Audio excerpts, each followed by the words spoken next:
സാറാണ് ക്ലാസ് എടുത്തത്. ഇന്നലെ എനിക്ക് തോന്നുന്നത് നോമൻക്ലേച്ചർ ആയിരുന്നു അല്ലേ? ഓക്കെ ആണെങ്കിൽ ഇന്നലെ നോമൻക്ലേച്ചർ ആയിരുന്നില്ല? ഒന്ന് തമ്പ് കാണിച്ച് അല്ലേ അല്ലേ അല്ലേ അല്ലേ? ഓക്കെ. അപ്പോൾ നമ്മൾ ഈ ക്ലാസ്സുകൾ തുടങ്ങിയിട്ട് കോർഡിനേഷൻ കോമ്പൗണ്ട്സ് തുടങ്ങിയിട്ട് ഇന്നക്ക് 4ാമത്തെ ക്ലാസ്. മഴയുള്ള ദിവസങ്ങളിൽ അവധി പ്രഖ്യാപിച്ച സമയങ്ങളിൽ ഒരു 2 ക്ലാസ്സുകൾ വന്നിട്ടുണ്ട്. ദെൻ ഇന്നലെയും കൂടിയും കൂട്ടുമ്പോൾ 4ാമത്തെ ക്ലാസ് ആണ്. ചാപ്റ്ററിൻ്റെ കംപ്ലീഷൻ ഒന്നും ഇന്ന് ഉണ്ടാവില്ല. ഇന്ന് നമുക്ക് തിയറി ബേസ്ഡ് കാര്യങ്ങളായിരിക്കും പോകുന്നത്. മാർക്ക് പാർട്ടീഷനിങ് ഒരുപാടുള്ളൊരു പാഠമാണ് കോർഡിനേഷൻ കോമ്പൗണ്ട്സ്. അത്യാവശ്യം സ്റ്റാൻഡേർഡ് ആയിട്ടുള്ള ക്വസ്റ്റ്യൻസും സ്റ്റാൻഡേർഡ് ആയിട്ടുള്ള ടോപ്പിക്സുമാണ്. അത്ര എളുപ്പമല്ല, സാറിന് അറിയാം, അത്ര എളുപ്പമല്ല ഈ പാഠം. ബാക്കി പാഠങ്ങളെ കുറിച്ച് നോക്കുമ്പോൾ അത്ര എളുപ്പമല്ല കോർഡിനേഷൻ കോമ്പൗണ്ട്സ്. പക്ഷെ എല്ലാ ഭാഗങ്ങളും അല്ല, ചില ഭാഗങ്ങളൊക്കെയാണ് നമുക്ക് ഇത്തിരി ബുദ്ധിമുട്ടായിട്ട് വരുന്നത്. അപ്പോൾ എന്തായാലും ഇതിൻ്റെ ഒരു മേക്കപ്പ് സെഷൻ ക്ലാസ്സുകൾ ഓഫ്ലൈനിന് ശേഷം ഓൺലൈനിന് ശേഷം ഓഫ്ലൈനിലേക്ക് വരുമ്പോൾ ഈ പാഠത്തിനെ ബേസ് ചെയ്തിട്ട് ഒരു മേക്കപ്പ് സെഷനായിട്ടുള്ളൊരു സെഷനും നമ്മൾ ഓഫ്ലൈനിൽ കണ്ടക്ട് ചെയ്യാൻ തീരുമാനിച്ചിട്ടുണ്ട്. അപ്പോൾ ഓഫ്ലൈനിലും നമുക്ക് ഇതുമായി ബന്ധപ്പെട്ടുള്ള ഡൗട്ടുകളും കാര്യങ്ങൾക്കും ക്ലിയറൻസിന് ഒരവസരം ഉണ്ടാവും. അപ്പോൾ ആർക്കും ഒരു വറീസ് കാര്യങ്ങളൊന്നും വേണ്ട. അപ്പോൾ നമുക്ക് സാർ എടുത്ത ടോപ്പിക്സ് ജസ്റ്റ് ഒന്ന് ഓർമ്മിപ്പിക്കാം. ഒരു 5 മിനിറ്റ്സ് അല്ലെങ്കിൽ 3 മിനിറ്റ്സ്. ഞാൻ കഴിഞ്ഞ ക്ലാസ്സിൽ ഐസോമെറിസം എടുത്തിട്ടുണ്ട്. ഈ ടോപ്പിക്കിനെ ബേസ് ചെയ്ത് അല്ലെങ്കിൽ പാഠത്തിനെ ബേസ് ചെയ്ത് ഐസോമെറിസം ഇൻ കോർഡിനേഷൻ കോമ്പൗണ്ട്സ് എന്ന് പറഞ്ഞെടുത്തിട്ടുണ്ട്.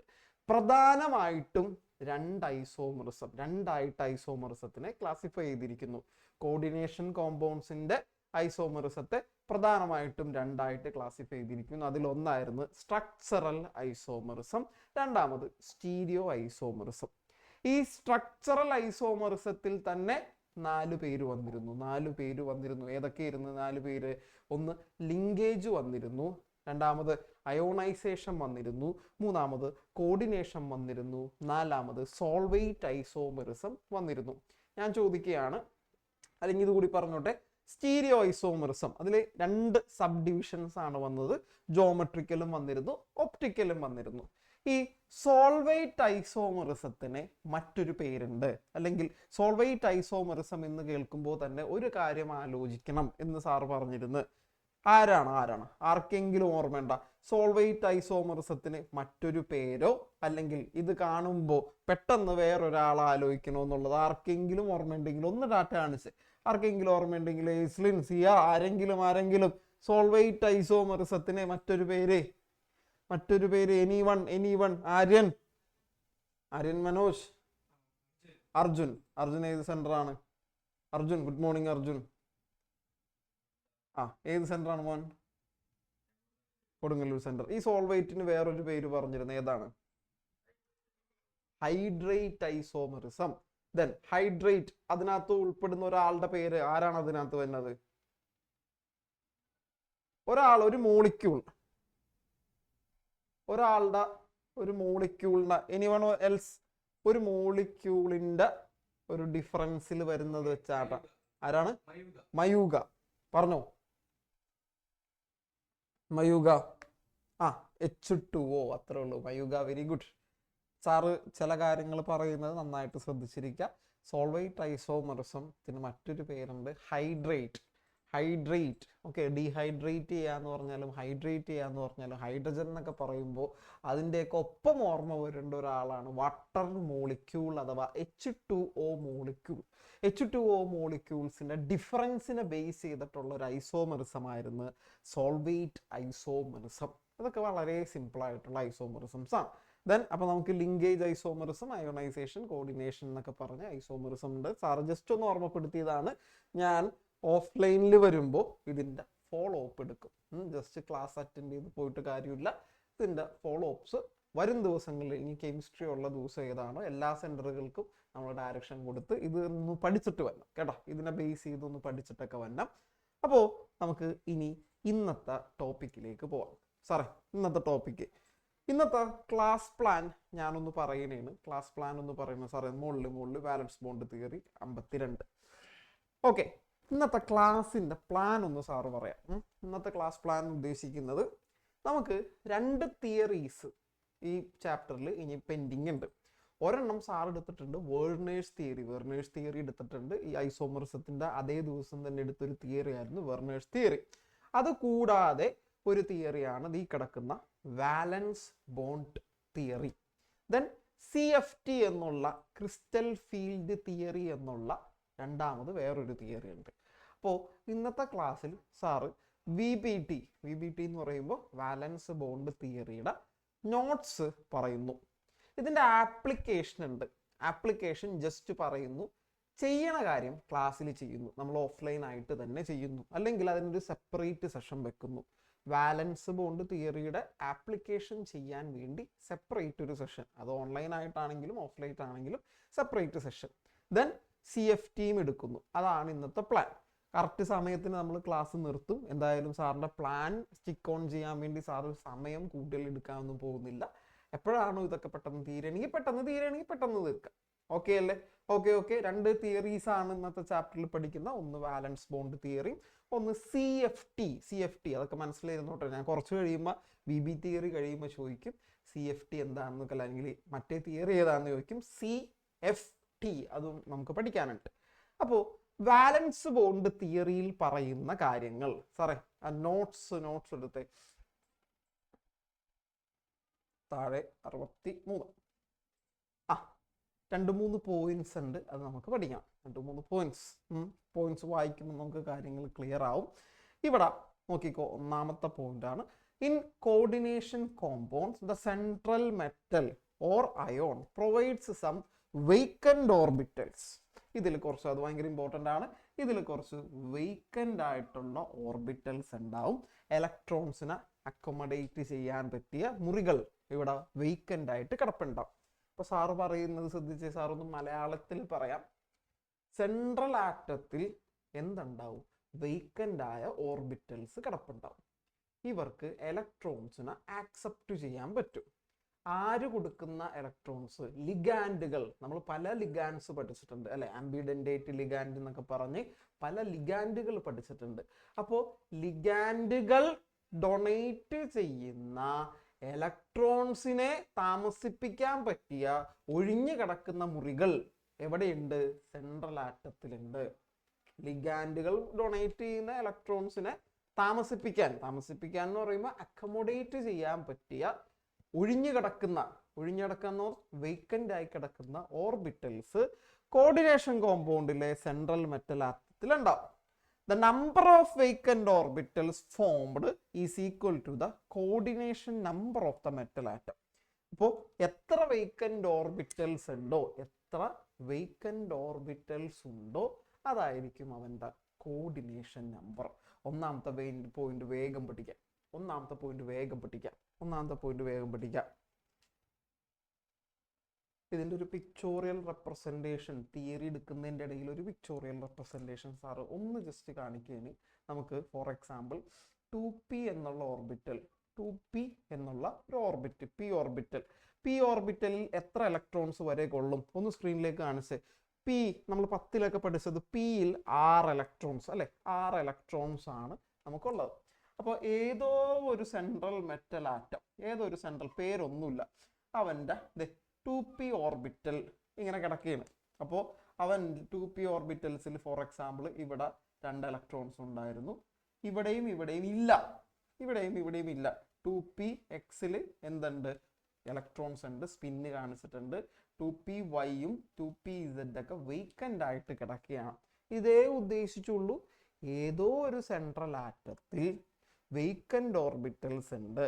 ഇതിൽ ആരെ അക്കോമഡേറ്റ് ചെയ്യാം? ഇലക്ട്രോൺസിനെ അക്കോമഡേറ്റ് ചെയ്യാം. ആര് കൊടുക്കുന്ന ഇലക്ട്രോൺസ്? ലിഗാൻഡുകൾ ഡൊണേറ്റ് ചെയ്യുന്ന ഇലക്ട്രോൺസിനെ അക്കോമഡേറ്റ് ചെയ്യാൻ പറ്റിയ വേക്കൻ്റ് ഓർബിറ്റൽസ് ആര് കൊണ്ടാവും? സെൻട്രൽ മെറ്റൽ ആറ്റത്തിന് ഉണ്ടാവും. എത്ര വേക്കൻ്റ് ഓർബിറ്റൽസ് ഉണ്ടോ അതായിരിക്കും ആ മെറ്റൽ ആറ്റത്തിന്റെ കോർഡിനേഷൻ നമ്പർ എന്ന് പറയുന്നത്. ഓക്കെ ആണോ? ഓക്കെ ആണെങ്കിൽ ടാറ്റ. ഇനി ഈ ഓർബിറ്റൽസ് ഒക്കെ ഹൈബ്രിഡൈസ് ചെയ്യാൻ പോവുകയാണ്.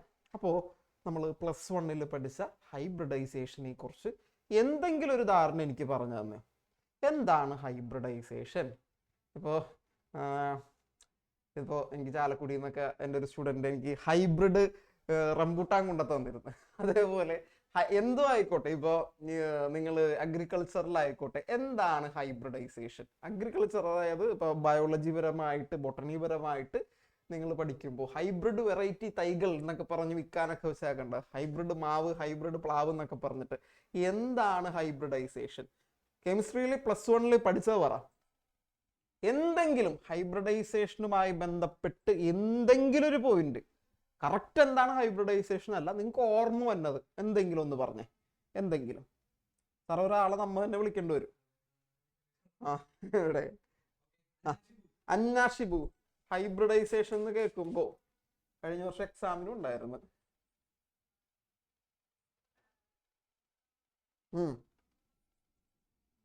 ബോർഡ് വായിക്കണ സമയം ഉണ്ടെന്ന് നിനക്ക് തന്നെ വേഗം പറ. ഒന്നും കേട്ടിട്ടില്ല, ഇത് ആദ്യമായിട്ട് കേൾക്കണം നമ്മള്. അല്ല, എന്തെങ്കിലും അന്ന.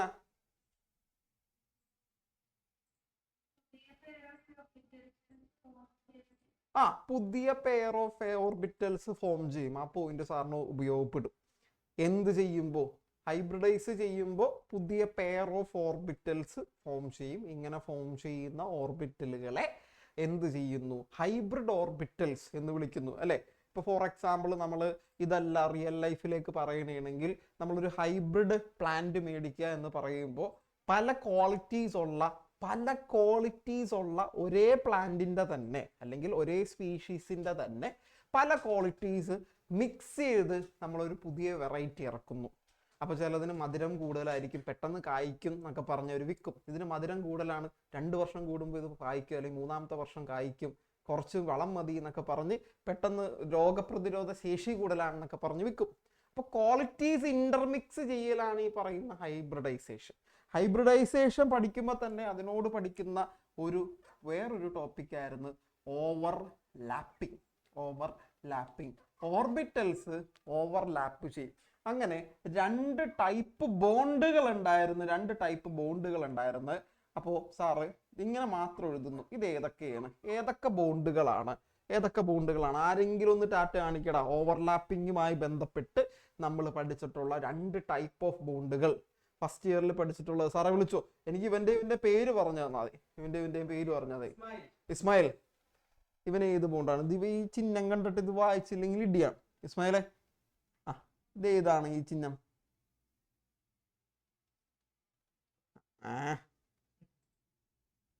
പോട്ടെ, ഈ ചിഹ്നം മാക്സിൽ ഇതിനെ നമ്മൾ എന്താ വിളിക്കണം?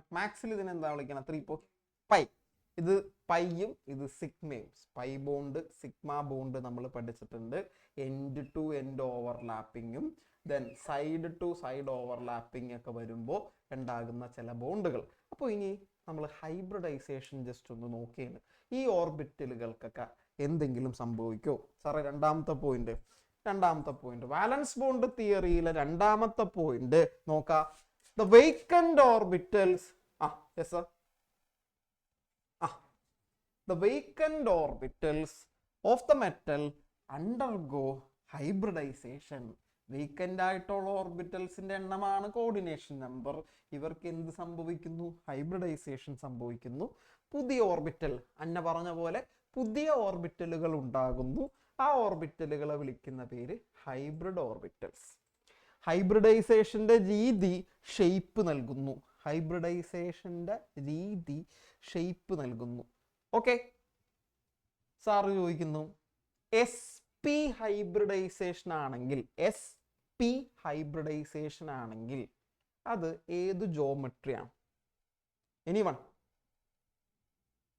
SP, SP2, SP3, SP3D എന്നൊക്കെ പറഞ്ഞ് കുറച്ച് ജോമെട്രീസ് നമ്മൾ പഠിച്ചിട്ടുണ്ട്. ഓക്കെ, ഏതെങ്കിലും ജോമെട്രിയുടെ പേരുകൾ പറയാവോ? ഒരു എക്സാമ്പിൾ സാറ് പറയാം. ഇപ്പൊ സാറ് ചോദിച്ചത് ലീനിയർ എന്നുള്ളൊരു ഹൈബ്രിഡൈസേഷൻ വഴി ഉണ്ടാവുന്ന അതിന്റെ ജോമെട്രി സാറ് പറയുന്നു, ലീനിയർ. ഓക്കെ, അതേപോലെ ജോമെട്രികളുടെ ആ ഷേപ്പുകളുടെ പേരുകൾ ഒന്ന് ഓർമ്മിച്ചേ വേഗം. ആര്യൻ, ലീനിയർ പോലെ വേറെ ഒരെണ്ണം സാർ ഒരെണ്ണൂടി പറയാം. Trigonal planar. വേറെ ഏതൊക്കെ കേട്ടിട്ടുണ്ട്? ടെട്രാഹെഡ്രൽ, ടെട്രാ 4 നമുക്ക് ആവശ്യം വരും. ടെട്രാ 4. ദെൻ ഒരെണ്ണൂടി ആര്യൻ, ട്രയഗണൽ പിരമിഡൽ. ദെൻ 8 വെച്ചുള്ള ആർക്കെങ്കിലും പറയാമോ? 8 ആരിനറിയോ? 8 ഓ വെച്ച് തുടങ്ങുന്ന ഒക്ട പറഞ്ഞോ. ഒക്ടാഹെഡ്രൽ. നമ്മൾ ഹൈബ്രിഡൈസേഷൻ പഠിക്കുമ്പോൾ sp2 sp3 sp3d sp2 sp3 എന്നൊക്കെ പറഞ്ഞ് പഠിപ്പിക്കുമ്പോൾ അതിൻ്റെ ജോമെട്രി പറയാറുണ്ട്. അപ്പോൾ ഇവരിവിടെ എത്രയേ പറയുന്നുള്ളൂ? വേക്കന്റ് ഓർബിറ്റൽസ് ഹൈബ്രിഡൈസ് ചെയ്യും, ശേഷം ഇവരെന്ത് ഫോം ചെയ്യും? ഹൈബ്രിഡ് ഓർബിറ്റലുകൾ ഉണ്ടാക്കും. ഇതിൻ്റെ ഷേപ്പ് എന്ന് പറയുന്നത് ഹൈബ്രിഡൈസേഷനെ ബേസ് ചെയ്തിരിക്കും. ഓക്കെ, ഈ ഹൈബ്രിഡൈസേഷനെ ബേസ് ചെയ്തിരിക്കും കോമ്പൗണ്ടിൻ്റെ ഷേപ്പ്. 2 പോയിന്റ് ഓക്കെ ആണോ? ആദ്യത്തെ 2 പോയിന്റ് ഓക്കെ ആണോ? ഓക്കെ ആണെങ്കിൽ ഒന്ന് ടാറ്റ കാണിച്ച്. ഓക്കെ ആണെങ്കിൽ ടാറ്റ കാണിച്ച്. ഓക്കെ, സെൻട്രൽ മെറ്റത്തിന് വേക്കന്റ് ഓർബിറ്റൽസ് ഉണ്ടാവും, ഒഴിഞ്ഞു കിടക്കുന്ന മുറി ഉണ്ടാവും. അതിലേക്ക് ആരെ താമസിപ്പിക്കാം? ഇലക്ട്രോണിനെ താമസിപ്പിക്കാം. ആര് കൊടുക്കുന്ന ഇലക്ട്രോൺസ്? ലിഗാൻഡ് കൊടുക്കുന്ന ഇലക്ട്രോൺസ്. എത്ര വേക്കന്റ് ഓർബിറ്റൽസ് ഉണ്ടോ അതാണ് കോർഡിനേഷൻ നമ്പർ. രണ്ടാമത്തെ പോയിന്റ്, ഈ വേക്കന്റ് ഓർബിറ്റൽസ് ഹൈബ്രിഡൈസ് ചെയ്ത് പുതിയ ഓർബിറ്റലുകൾ ഉണ്ടാവും. അതിനെ ബേസ് ചെയ്താണ് എന്തിന് ഷേപ്പ് ഇരിക്കുന്നത്? അതിനെ ബേസ് ചെയ്താണ് നമ്മളുടെ കോമ്പൗണ്ടിന്റെ ഷേപ്പ് ഇരിക്കുന്നത്. മൂന്നാമത്, each ligand should contain at least 1 pair of electrons. ഇങ്ങനെ കോർഡിനേഷൻ കോമ്പൗണ്ടുമായി ലിങ്കേജ് സ്ഥാപിക്കുന്ന ലിഗാൻഡുകളിൽ അറ്റ്ലീസ്റ്റ് 1 പെയർ ഓഫ് ഇലക്ട്രോൺസ് എങ്കിലും ഉണ്ടായിരിക്കണം. അറ്റ്ലീസ്റ്റ് 1 പെയർ ഓഫ് ഇലക്ട്രോൺസ്, ലിഗാൻഡിൽ അറ്റ്ലീസ്റ്റ് 1 പെയർ ഓഫ് ഇലക്ട്രോൺസ് എങ്കിലും ഉണ്ടായിരിക്കണം. ഇനി നാലാമത്തെ point, the vacant hybrid orbitals of the metal overlap with the filled orbitals of the ligands to form ligand metal coordinate bond. Sir പറഞ്ഞു, ഇവിടെ എഴുതി, ഇസ്മായിലിനെ കൊണ്ട് ഒരു കാര്യമൊക്കെ പറയിച്ചു. അതായത് ഓവർലാപ്പിംഗ് നമുക്കറിയാം. ഓർബിറ്റലുകൾ ഓവർലാപ്പ് ചെയ്യുന്നു, അവിടെ ഒരു ബോണ്ട് ഉണ്ടാവുന്നു. അതിന് ഫോർ എക്സാമ്പിൾ സാർ ഇപ്പോൾ വരച്ച് വീണ്ടും കാണിക്കുന്നു. ഇതൊരു പി ഓർബിറ്റൽ ആണെങ്കിൽ ഇതാണ് ഇവർ ഓർബിറ്റൽസ് എന്ത് ചെയ്തിരിക്കുന്നു? ഇത്രയും ഭാഗം ഓവർലാപ്പ് ചെയ്തിരിക്കുന്നു. ഇങ്ങനെ സൈഡ് ടു സൈഡ് ഓവർലാപ്പ് ചെയ്യുമ്പോൾ അവിടെ ഒരു ബോണ്ട് ഫോം ചെയ്യുന്നുണ്ട്. ആ ഇത്തരത്തിൽ ഫോം ചെയ്യുന്ന ബോണ്ടാണ് പൈ ബോണ്ട്. ഇവർ നമ്മളോട് പറയുന്നത് ഇത്രയേ ഉള്ളൂ. വേക്കന്റ് ഓർബിറ്റൽ ഏതിലാണ് വേക്കന്റ് ഓർബിറ്റൽ ഉള്ളത്? ശ്രദ്ധിച്ചിരുന്നോട്ടാ, ഞാൻ ഇടയിൽ ക്വസ്റ്റ്യൻ ചോദിച്ചിട്ട് എനിക്ക് കിട്ടിയില്ലെങ്കിൽ എനിക്ക് അത്രയും ദേഷ്യം വരും. നമ്മളുടെ മെറ്റൽ ആറ്റത്തിൽ ഒഴിഞ്ഞു കിടക്കുന്ന ഓർബിറ്റൽ, ഓക്കെ, അവരും ലിഗാൻഡിന്റെ ഓർബിറ്റൽസും ലിഗാൻഡിന്റെ ഫിൽഡ് ഓർബിറ്റൽസും തമ്മിൽ എന്തു ചെയ്യുന്നു? ഓവർലാപ്പ് ചെയ്യുന്നു. വീണ്ടും പറയുന്നു, മെറ്റൽ ആറ്റത്തിന്റെ വേക്കന്റ് ഓർബിറ്റൽസും ലിഗാൻഡിന്റെ, മെറ്റൽ ആറ്റത്തിലേക്ക് ലിങ്ക് ചെയ്യാൻ പറ്റുന്ന ലിഗാൻഡിന്റെ ഫിൽഡ് ഓർബിറ്റൽസും തമ്മിൽ എന്ത് ചെയ്യുന്നുണ്ട്? ഓവർലാപ്പ് ചെയ്യുന്നുണ്ട്. എന്നിട്ട് അവിടെ ഒരു ബോണ്ട് ഫോം ചെയ്യും. ആ ബോണ്ട് എങ്ങനെ അറിയപ്പെടുന്നു? നമ്മളുടെ ലിഗാൻഡ് മെറ്റൽ കോർഡിനേറ്റ് ബോണ്ട്, എന്ന് കൂടി അറിയപ്പെടുന്നു. നാലാമത്തെ പോയിന്റ് ഒന്ന് മനസ്സിരുത്തി വായിക്കുക. സാർ ഒരു തവണ കൂടെ എക്സ്പ്ലെയിൻ ചെയ്യും. ആരൊക്കെയാണ് ഓവർലാപ്പ് ചെയ്യുന്നത്? അവർ ഓവർലാപ്പ് ചെയ്യുന്നത് വഴി ഉണ്ടാവുന്നത് എന്താണ്? ആരൊക്കെയാണ് ഓവർലാപ്പ് ചെയ്യുന്നത്? അവർ ഓവർലാപ്പ് ചെയ്യുന്ന വഴി എന്തൊക്കെയാണ് ഉണ്ടാകുന്നത്? ഒരു ബോണ്ട് ഉണ്ടാകും. എന്ത് ബോണ്ട്? മെറ്റൽ അല്ലെങ്കിൽ ലിഗാൻഡ് മെറ്റൽ കോർഡിനേറ്റ് ബോണ്ട്. അഞ്ചാമത്തെ പോയിന്റ് ഇമ്പോർട്ടൻ്റ് ആണ്. അഞ്ചാമത്തെ പോയിന്റ് എത്തിയിട്ടില്ല. തേർഡ് പോയിന്റ് ആണ് നമ്മൾ അധികം സ്ട്രെസ് ചെയ്യുന്നത്. ലിഗാൻഡിൽ അറ്റ്ലീസ്റ്റ് 1 പെയർ ഓഫ് ഇലക്ട്രോൺസ് ഉണ്ടായിരിക്കണം. വേറെ ഒന്നിനോ അല്ല, എങ്കിലേ ഫിൽഡ് ഓർബിറ്റൽസ് ഉണ്ടാവുള്ളൂ, എങ്കിലേ ഓവർലാപ്പ് ചെയ്യാൻ പറ്റുള്ളൂ. മൂന്നാമത്തെ പോയിന്റ് പറയുന്നതനുസരിച്ച് 1 പെയർ ഓഫ് ഇലക്ട്രോൺസ് ഉണ്ടെങ്കിലേ അവിടെ ഒരു ഓർബിറ്റൽസ് ഉണ്ടാവുള്ളൂ, ഫിൽഡ് ഓർബിറ്റൽസ് ഉള്ളൂ. എങ്കിലേ അവർക്ക് നാലാമത്തെ പോയിന്റിൽ പറയുന്ന ഓവർലാപ്പിംഗ് നടക്കുകയുള്ളൂ. അവിടെ എന്ത് നടക്കുകയുള്ളൂ? ബോണ്ട് നടക്കുകയുള്ളൂ. എന്ത് bond? Ligand metal coordinate bond. ഇതുവരെ ഓക്കെ ആണെങ്കിൽ ഒരു ടാറ്റ. ആപ്ലിക്കേഷൻസ് ഏറ്റവും അവസാനം എന്തിനാണ് ഇപ്പം മനസ്സിൽ ചോദിക്കുക, എന്തിനാണ് ഇത് പഠിക്കുന്നത്? VBT പഠിക്കുന്നത് എന്താണ്? VBTയുടെ ആപ്ലിക്കേഷൻസ് ആണ് കുറച്ചുകൂടി ഇമ്പോർട്ടൻറ്റ്. അതാണ് സാറ് പറഞ്ഞത്, സെപ്പറേറ്റ് സെഷൻ ആയിട്ട് അതിൻ്റെ ഒരു ക്ലാസ് വെച്ച് തരുമെന്ന്. ഓക്കെ, അപ്പോൾ 4 പോയിന്റ് വാലൻസ് ബോണ്ട് തിയറിയുടെ 4 പോയിന്റ് കഴിയുന്നു. ലാസ്റ്റ് പോയിന്റ് ആണ്, if A complex contains unpaired electron. Sir ഇത് ഇലക്ട്രോൺ ഒക്കെ ഇലക്ഷൻ എന്നുള്ള ടി ചേർത്താൽ ഐ മാറ്റി ടി ആർ ചേർത്താൽ മതി. ടി ഐ കഴിഞ്ഞിട്ട് ഐ മാറ്റി ആർ ചേർത്താൽ. It is paramagnetic if it is contains only paired electron, diamagnetic. അതായത് അൺപെയർഡ് ഇലക്ട്രോൺ ഉണ്ടെങ്കിൽ അത് പാരാമാഗ്നറ്റിക് ആയിരിക്കും. ദെൻ പെയർഡ് ഇലക്ട്രോൺസ് മാത്രമുള്ളെങ്കിൽ അത് ഡയാമാഗ്നറ്റിക് ആയിരിക്കും അല്ലെങ്കിൽ ഡൈമാഗ്നറ്റിക് ആയിരിക്കും. അൺപെയർഡ് ഉണ്ടെങ്കിൽ അത് പാരാമാഗ്നറ്റിക്കും, ദെൻ പെയർഡ് മാത്രമുള്ളത് നമുക്ക് ഡയാമാഗ്നറ്റിക്കുമായിരിക്കും. ഇതാണ് തിയറി. ഇത്രയും ഉള്ളൂ വാലൻസ് ബോണ്ട് തിയറി എന്ന് പറയുന്നത്. അതാ ഐ മാറ്റിയിട്ട് സ്റ്റാർ.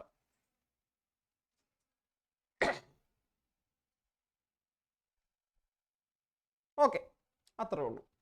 അപ്പോൾ സാറ് ആ പോയിന്റ്സ് ഒന്ന് ബ്രീഫ് ചെയ്യുക. സാറേ സ്ക്രീൻ ഒന്ന് ഡ്രോപ്പ് ചെയ്ത് നോക്കിക്കോ. സാറിനെ ശ്രദ്ധിച്ച് എല്ലാവരും സാറിനെ ശ്രദ്ധിക്കാം.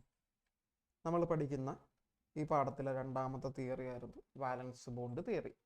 വാലൻസ് ബോണ്ട് തിയറിക്ക് ഒരുപാട് ആപ്ലിക്കേഷൻസ് ഉണ്ട്. ആപ്ലിക്കേഷൻസ് ഇത് പഠിച്ചു കഴിഞ്ഞിട്ട് നേരെ ആപ്ലിക്കേഷൻസ് സാറ് പറയും. അപ്പോൾ ഇതിൽ പറയുന്ന 1ാമത്തെ കാര്യം, മെറ്റൽ ആറ്റത്തിന് എന്ത് ഓർബിറ്റൽസ് ഉണ്ടാവും? വേക്കന്റ് ഓർബിറ്റൽസ് ഉണ്ടാവും. വേക്കന്റ് ആയിട്ട് കിടക്കുകയാണ്. ഇവിടെ ആരെ അക്കോമഡേറ്റ് ചെയ്യാം? ഇലക്ട്രോൺസിനെ അക്കോമഡേറ്റ് ചെയ്യാം. ലിഗാൻഡിൽ നിന്നുമുള്ള ഇലക്ട്രോൺസിനെ അക്കോമഡേറ്റ് ചെയ്യാൻ പറ്റിയ വേക്കന്റ് ഓർബിറ്റൽസ് എന്തിലുണ്ട്? മെറ്റൽ ആറ്റത്തിലുണ്ട്. എത്ര വേക്കന്റ് ഓർബിറ്റൽസ് ഉണ്ടോ അതാണ് കോർഡിനേഷൻ നമ്പറായി വരുന്ന. എത്ര വേക്കന്റ് ഓർബിറ്റൽസ് ഉണ്ടോ അതാണ് കോർഡിനേഷൻ നമ്പറായി വരുന്ന. അതായിരുന്നു ഫസ്റ്റ് പോയിന്റ്. ഓർമ്മയുണ്ടല്ലോ, അതായിരുന്നു ഫസ്റ്റ് പോയിന്റ്. ഇനി സെക്കൻഡ് പോയിന്റ്. സാറേ സെക്കൻഡ് പോയിന്റ് ജസ്റ്റ് ഒന്ന് കാണിച്ചേ വേഗം. സെക്കൻഡ് പോയിന്റിൽ അവർ പറഞ്ഞത് വളരെ സിമ്പിളാണ്. സെക്കൻഡ് പോയിന്റിൽ അവർ പറഞ്ഞത്, അന്നനെ കൊണ്ട് പറയിച്ചത്, നമ്മൾ റംബൂട്ടാൻ്റെ കാര്യമൊക്കെ പറഞ്ഞത് ഹൈബ്രിഡൈസേഷൻ. അപ്പോൾ എന്തിൽ മെൻഷൻ ആയി വരുന്നുണ്ട് അല്ലെങ്കിൽ എന്തിൽ ഒന്ന് ജസ്റ്റ് മെൻഷൻ ചെയ്യുന്നുണ്ട്? വാലൻസ് ബോണ്ട് തിയറിയിലും ഹൈബ്രിഡൈസേഷൻ മെൻഷൻ ചെയ്യുന്നുണ്ട്. ഈ പറയുന്ന വേക്കന്റ് ഓർബിറ്റൽസ് എന്ത് സംഭവിക്കുന്നുണ്ട്? അവർക്ക് ഹൈബ്രിഡൈസേഷൻ സംഭവിച്ച് പുതിയ ഓർബിറ്റൽസ് ഉണ്ടാകുന്നുണ്ട്. പുതിയ ഹൈബ്രിഡ് ഓർബിറ്റൽസ് ഉണ്ടാകുന്നുണ്ട്. ഈ ഹൈബ്രിഡൈസേഷൻ ആണ് ഷേപ്പ് തീരുമാനിക്കുന്നത്, അല്ലെങ്കിൽ ജോമെട്രി. നമ്മൾ ആര്യനെ കൊണ്ട് പല ജോമെട്രി പറയിച്ചു. അവൻ പറഞ്ഞു ഒക്ടാഹെഡ്രൽ പറഞ്ഞു, ട്രൈഗണൽ ബൈപിരമിഡൽ പറഞ്ഞു, ഞാൻ പറഞ്ഞു ലീനിയർ ജോമെട്രി ഉള്ളതുണ്ടാവും, സ്ക്വയർ പ്ലാനർ ഉണ്ടാവും, ടെട്രാഹെഡ്രൽ 4 ടെട്രാ 4 വരുന്ന. അപ്പോൾ ഹൈബ്രിഡൈസേഷനെ ബേസ് ചെയ്ത് എന്ത് ഷേപ്പ് കിടക്കുന്നു? ആരുടെ ഷേപ്പ്? നമ്മളുടെ കോമ്പൗണ്ടിന്റെ, കോർഡിനേഷൻ കോമ്പൗണ്ടിന്റെ ഷേപ്പ് കിടക്കുന്നു. 3ാമത് ലിഗാൻഡിനെ കുറിച്ചാണ് പറഞ്ഞത്. ലിഗാൻഡുകളിൽ അറ്റ്ലീസ്റ്റ് ഒരു പെയർ ഇലക്ട്രോൺസ് എങ്കിലും ഉണ്ടാകണം. ഓക്കെ, ഒരു പെയർ ഓഫ് ഇലക്ട്രോൺസ് എങ്കിലും ഉണ്ടായിരിക്കണം. അപ്പൊ നിങ്ങൾക്ക് ചോദിക്കാം, എന്തിനാണ് ഒരു പെയർ ഓഫ് ഇലക്ട്രോൺസ് ലിഗാൻഡിൽ ഉണ്ടാവേണ്ടത്? അതാണ് 4ാമത്തെ പോയിന്റ്. 4ാമത്തെ പോയിന്റിൽ ഓവർലാപ്പിംഗ് ആണ് മെൻഷൻ ചെയ്യുന്നത്. 4ാമത്തെ പോയിന്റ് നോക്കാം. 4ാമത്തെ പോയിന്റിൽ പറയുന്നത് നമ്മളുടെ വേക്കന്റ് ഓർബിറ്റൽസും ദെൻ നമ്മളുടെ ലിഗാൻഡിന്റെ ഫിൽഡ് ഓർബിറ്റൽസും പരസ്പരം ഓവർലാപ്പ് ചെയ്യുന്നു. അങ്ങനെ അവരൊരു ബോണ്ട് ഫോം ചെയ്യുന്നു. അതിനുവേണ്ടി സാർ ഇവിടെ പൈ ബോണ്ടൊക്കെ വരച്ചു കാണിച്ചു. ഓവർലാപ്പിംഗ് സാർ വരച്ചു കാണിച്ചു. അപ്പോൾ 4ാമത്തെ പോയിന്റ് ഓവർലാപ്പിങ്ങുമായി ബന്ധപ്പെട്ടതാണ്. ആരൊക്കെയാണോ ഓവർലാപ്പ് ചെയ്യണം? എൻ്റെ മെറ്റൽ ആറ്റത്തിന്റെ എന്ത് വേക്കന്റ് ഓർബിറ്റലും ലിഗാൻഡിന്റെ ഫിൽഡ് ഓർബിറ്റലും തമ്മിൽ ഓവർലാപ്പ് ചെയ്യുന്നു. ഇനി ഓവർലാപ്പ് ചെയ്യുന്നവർ ഉണ്ടാവുന്ന ബോണ്ടാണ് നമ്മളുടെ ligand metal coordinate bond. Finally ലാസ്റ്റിൽ പറയുന്നത് അൺപെയർഡ് ഇലക്ട്രോൺസ് ഉണ്ടെങ്കിൽ അത് പാരാമാഗ്നറ്റിക് ആയിരിക്കും. അതല്ല പെയർഡ് ഇലക്ട്രോൺസ് ആണെങ്കിൽ അത് ആ കോമ്പൗണ്ട് ഡയാമാഗ്നറ്റിക് ആയിരിക്കും. ഇത്രയും കാര്യങ്ങൾ ഓക്കെ ആണെങ്കിൽ ടാറ്റ. ഇത്രയും കാര്യങ്ങൾ ഓക്കെയാണ്. Write down the postulates of valence bond theory. ഒക്കെ ചോദിച്ചു കഴിഞ്ഞിട്ടുണ്ടെങ്കിൽ നിങ്ങൾക്ക്, അല്ലെങ്കിൽ സ്റ്റേറ്റ് സ്പെസിഫൈ എന്നൊക്കെ പറഞ്ഞ് ചോദിച്ചു കഴിഞ്ഞിട്ടുണ്ടെങ്കിൽ നിങ്ങൾക്ക് സിമ്പിളായിട്ട് അടിക്കാം. ഇനി നമ്മൾ എന്തിനാണ് ഈ തിയറി പഠിക്കുന്നത്? 2-3 കാര്യങ്ങൾ ഒന്ന് ബോർഡിലേക്ക് ശ്രദ്ധിച്ച്. സാംസൺ അല്ലല്ലോ, സാമുവലല്ല, ഇസ്മയിലാണ്. ഓക്കെ, എല്ലാവരും ബോർഡിലേക്ക് ശ്രദ്ധിച്ച്. ഈ തിയറി പ്രകാരം നമുക്കൊരു കോമ്പൗണ്ടിൻ്റെ ഹൈബ്രിഡൈസേഷൻ ഏതാണെന്ന് പറയാൻ പറ്റും. ഈ തിയറിയുടെ ആപ്ലിക്കേഷൻസ് ആണ്, APT ആപ്ലിക്കേഷൻസ് ആണ് നമ്മൾ പറയുന്നത്. വാലൻസ് ബോണ്ട് തിയറി വെച്ച് നമുക്ക് ഹൈബ്രിഡൈസേഷൻ പറയാൻ പറ്റും. ഹൈബ്രിഡൈസേഷൻ പറയുന്നത് കൊണ്ട് തന്നെ ഒരു കോമ്പൗണ്ടിൻ്റെ ജോമെട്രി അഥവാ അവൻ്റെ ഷെയ്പ്പ് പറയാനായിട്ട് പറ്റും. അല്ല എന്നുണ്ടെങ്കിൽ മൂന്നാമത് ഇവൻ്റെ പാരാമാഗ്നറ്റിക് അല്ലെങ്കിൽ ഡയാമാഗ്നറ്റിക് നേച്ചർ, അത്തരത്തിലുള്ള നേച്ചർ, ആരും നോട്ടൊന്നും ചെയ്യേണ്ട, സെപ്പറേറ്റ് സെഷൻ ഉണ്ട്. പാരാമാഗ്നറ്റിക് ഡയമാഗ്നറ്റിക് നേച്ചർ നമുക്ക് പറയാനായിട്ട് സാധിക്കും. അല്ലെങ്കിൽ ഒരു കോമ്പൗണ്ടിൻ്റെ മാഗ്നറ്റിക് സ്പിന്ന് നമുക്ക് പറയാനായിട്ട് സാധിക്കും. ഇത്രയും കാര്യങ്ങൾ വാലൻസ് ബോണ്ട് തിയറി പ്രകാരം നമുക്ക് ഒരു കോമ്പൗണ്ട് തന്നു കഴിഞ്ഞാൽ അവൻ്റെ ഹൈബ്രിഡൈസേഷൻ എന്താണ്, അവൻ്റെ ജോമെട്രി എന്താണ്, അവൻ്റെ നേച്ചർ പാരാമാഗ്നറ്റിക് ആണോ ഡയമാഗ്നറ്റിക് ആണോ, ആ നേച്ചർ, അവൻ്റെ സ്പിന്ന്, ഇതൊക്കെ നമുക്ക് വാലൻസ് ബോണ്ട് തിയറി പ്രകാരം പറയാൻ പറ്റും. അപ്പോൾ ആപ്ലിക്കേഷൻ സാറേ നമ്മൾ നേരത്തെ ജസ്റ്റ് ആ സ്ലൈഡ് ഒന്ന് കാണിച്ചു, ഞാനിത് എഴുതിയത് തന്നെ കാര്യങ്ങൾ കാണിക്കുന്നു. തൊട്ട് മുകളിലേക്ക് ഒന്ന് മുകളിലേക്ക് എടുക്കുക. അത് കഴിഞ്ഞിട്ട് 55-ാമത്തെ yes. Okay, application of VBT, പരീക്ഷ പേപ്പറിലൊക്കെ VBT അല്ലെങ്കിൽ നമ്മുടെ ഇവിടുത്തെ ചോദ്യ പേപ്പറിലൊക്കെ VBT എന്ന് കണ്ട valence bond theory. It is usually possible to predict the geometry, magnetic behavior, inner outer orbital nature, the complex. അത്രയും കാര്യങ്ങളൊക്കെ എന്തിനെ വെച്ച് പറയാൻ പറ്റും? VBT. ഇതിൽ ഉൾപ്പെടുത്താത്തതൊക്കെയാണ് ഹൈബ്രിഡൈസേഷൻ പറയാം, ദെൻ സ്പിന്നൊക്കെ നമുക്ക് VBT വെച്ച് പറയാം. ഇതെങ്ങനെയാണ് പറയുന്നതെന്നുള്ളത് നമുക്ക് വേറൊരു സെഷനായിട്ട് കേട്ടോ. VBTയുടെ ഒരു എങ്ങനെയാണ് ഈ പറഞ്ഞ കാര്യങ്ങൾ പ്രൂവ് ചെയ്യുന്നത് എന്നുള്ളത്, ഇത് ഈ പറഞ്ഞ എക്സാമ്പിളിൻ്റെ ആയിരിക്കും നമ്മൾ ക്ലാസ്സിൽ ചെയ്യാൻ പോകുന്നത്. ഇതിൻ്റെ എക്സാമ്പിൾസ് ആണ്. ഇതിൻ്റെ ഈ പറഞ്ഞ സാധനങ്ങളൊക്കെ, ജോമെട്രി എന്താണ്, ഇതിൻ്റെ മാഗ്നറ്റിക് നേച്ചർ എന്താണ് എന്നൊക്കെ നമുക്ക് ഈ തിയറി വെച്ച് പഠിക്കാനായിട്ട് പറ്റും. ഓക്കെ ആണോ? ഓക്കെ ആണെങ്കിൽ Tata. What are the applications നിങ്ങളോട് ഞാൻ ചോദിക്കുകയാണ്. നാളെ ഏതെങ്കിലും ഒരു സെൻറ്ററിൽ ഞാൻ കയറിയിട്ട് ചോദിക്കുകയാണ് VBTയുടെ ആപ്ലിക്കേഷൻസ്. ഞാനിപ്പോൾ അങ്ങനെ പറഞ്ഞു വെച്ചാൽ നിങ്ങൾ എന്ത് ചെയ്യും? അതായത് നാളെ ഇപ്പോൾ നിങ്ങൾ ക്ലാസ്സിൽ വരുന്നു, നാളെ നമുക്ക് അവധിയൊന്നുമില്ല. അപ്പോൾ നാളെ ഏത് ടീച്ചർ ആയിക്കോട്ടെ, മാത്സ് ആയിക്കോട്ടെ, ഫിസിക്സ് ആയിക്കോട്ടെ, കെമിസ്ട്രി ആയിക്കോട്ടെ, അപ്പോൾ ഞാൻ എല്ലാ ടീച്ചർമാർക്കും നിർദ്ദേശം കൊടുത്താക്കിയാണ് ഇന്നത്തെ ക്ലാസ്സിലെടുത്ത കാര്യങ്ങൾ ഒന്ന് ചോദിക്കണം, ഒരു 5 മിനിറ്റ് സെഷൻ വെച്ച് ചോദിക്കണം. അപ്പോൾ നിങ്ങൾ ഇന്ന് തന്നെ ഇത് പഠിച്ചോളൂ കേട്ടോ. ഇന്ന് തന്നെ ഞാൻ ക്ലാസ്സിൻ്റെ അവസാനം പറയാം ഏതൊക്കെ കാര്യങ്ങൾ പഠിക്കണം, നാളെ ഏതൊക്കെ ആയിരിക്കും ചോദിക്കണത്, ഓറലി ഏതൊക്കെ ആയിരിക്കും ചോദിക്കണത് എന്നുള്ളത്. എഴുതണ്ട, എക്സാം അല്ല, ക്വസ്റ്റ്യനെയർ സെഷൻ ചോദിക്കുന്നത്. ഓക്കെ അല്ലേ? പഠിക്കുമല്ലോ ഇസ്മയിലൊക്കെ പഠിക്കുമല്ലോ. ഇസ്മയിൽ ആ സിഗ്മ കണ്ടിട്ട് പറഞ്ഞില്ല കേട്ടോ, ഈ ചിഹ്നം കണ്ടിട്ടൊന്നും മിണ്ടിയില്ല, പയ്യാണ് പറഞ്ഞത്. അത് ഞാൻ മാത്സ് ആലോചിപ്പിച്ചിട്ടാണ്. നിന്റെ എക്സാം കഴിഞ്ഞ് +1 തരാട നിനക്ക്. ഓക്കെ, ഇസ്മയിൽ ഏത് സെന്ററാണ്?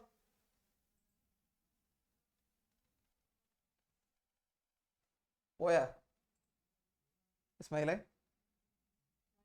ഏത് സെന്ററാണ് കൂട്ടാ? എളുപ്പമാണ്. ഇവിടെ നിന്ന് ഇറങ്ങി അങ്ങോട്ട് നടന്നാൽ മതി. ഓക്കേടാ. ഓക്കെ, അപ്പോൾ 2 കാര്യങ്ങളാണ് പറഞ്ഞേക്കണം. അപ്പൊ ഇതൊന്നുകൂടി നോക്കിക്കോ. ഇതിനകത്ത് ഏതെങ്കിലും ഒരു 2 പോയിന്റ് ഞാൻ ക്ലാസ് കഴിയുന്നതിന് മുമ്പ് ഇതൊക്കെ ചോദിക്കും. ആപ്ലിക്കേഷൻ ഓഫ് VBTയുടെ ആപ്ലിക്കേഷൻ. സാറേ VBT വെച്ച് നമുക്കൊരു കോമ്പൗണ്ടിന്റെ ജോമെട്രി പറയാം. എനിക്കൊരു കുട്ടി ഒരു ഉത്തരം പറഞ്ഞു, സാറേ നമ്മൾ VBT പഠിച്ചു കഴിഞ്ഞാൽ ഒരു കോമ്പൗണ്ടിന്റെ ജോമെട്രി പറയാം, അവൻ്റെ മാഗ്നറ്റിക് നേച്ചർ പറയാം, ഹൈബ്രിഡൈസേഷൻ പറയാം, അല്ലെങ്കിൽ അവൻ്റെ സ്പിന്ന് പറയാം. ഇതൊക്കെയാണ് VBTയുടെ ആപ്ലിക്കേഷൻസ് ആയി വരുന്നത്. അപ്പം ഞാൻ മനസ്സിലായിട്ട് നമ്മൾ VBT പഠിച്ചല്ല എന്ന് പറഞ്ഞിട്ട് അടുത്ത ക്ലാസ്സിൽ വന്നിട്ട് ഇത് ഈ കോമ്പൗണ്ടിൻ്റെയൊക്കെ ഇന്ന സാധനങ്ങൾ ചെയ്ത് കാണിക്കും. ഓക്കെ. അപ്പോൾ നിങ്ങളുടെ കയ്യിൽ ഏതെങ്കിലും പർട്ടിക്കുലർ നമ്മളുടെ മെറ്റീരിയലോ അല്ലെങ്കിൽ ടെക്സ്റ്റ് ബുക്കോ ഏതെങ്കിലും എന്തോ നോട്ടാണോ ഫോളോ ചെയ്യണം, ഇടക്കിടക്ക് ഗ്യാപ്പ് കിട്ടുമ്പോൾ VBT ഒന്ന് നോക്കിക്കോട്ടെ. ഇന്നത്തെ ക്ലാസ്സിൽ ഏതെങ്കിലും 3 point very very very important. Compulsory sir പറയുന്നു ക്ലാസ് കഴിയുന്നതിന് മുമ്പ് VBTയുടെ ഏതെങ്കിലും 3 പോയിന്റ് എനിക്ക് പറഞ്ഞു തന്നെ. 3 പോയിന്റ് എനിക്ക് പറഞ്ഞു തരാം നിർബന്ധം. അർജുൻ VB നിർബന്ധമായിട്ടും ഞാൻ പറയുന്ന ആൾ പറഞ്ഞു തന്നെ. അതായത് ഞാൻ ഇപ്പോൾ ടാറ്റ കാണിച്ച് പറയുന്നതല്ല, പറയുന്ന ആൾ പറഞ്ഞു തന്നെ. ഇപ്പോൾ VBT ഓക്കെ ആണെങ്കിൽ ഒരു തമ്പ് കാണിച്ചേ. വാലൻസ് ബോണ്ട് തിയറി, അതിൻ്റെ ആപ്ലിക്കേഷൻ ചെയ്തിട്ടില്ല. ആപ്ലിക്കേഷൻ എന്താണെന്ന് മെൻഷൻ ചെയ്തിട്ടുള്ളൂ.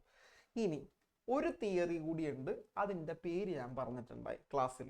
ഏതാണ് സാറെ? വിളിച്ചോ. ഒരു തിയറി കൂടിയുണ്ട്, അതിൻ്റെ പേര് ഞാൻ പറഞ്ഞു. ഇന്നത്തെ ക്ലാസ് പ്ലാൻ എന്ന് പറഞ്ഞാണ് ഞാൻ തുടങ്ങിയത്. ഒരാളെ വിളിച്ചേ.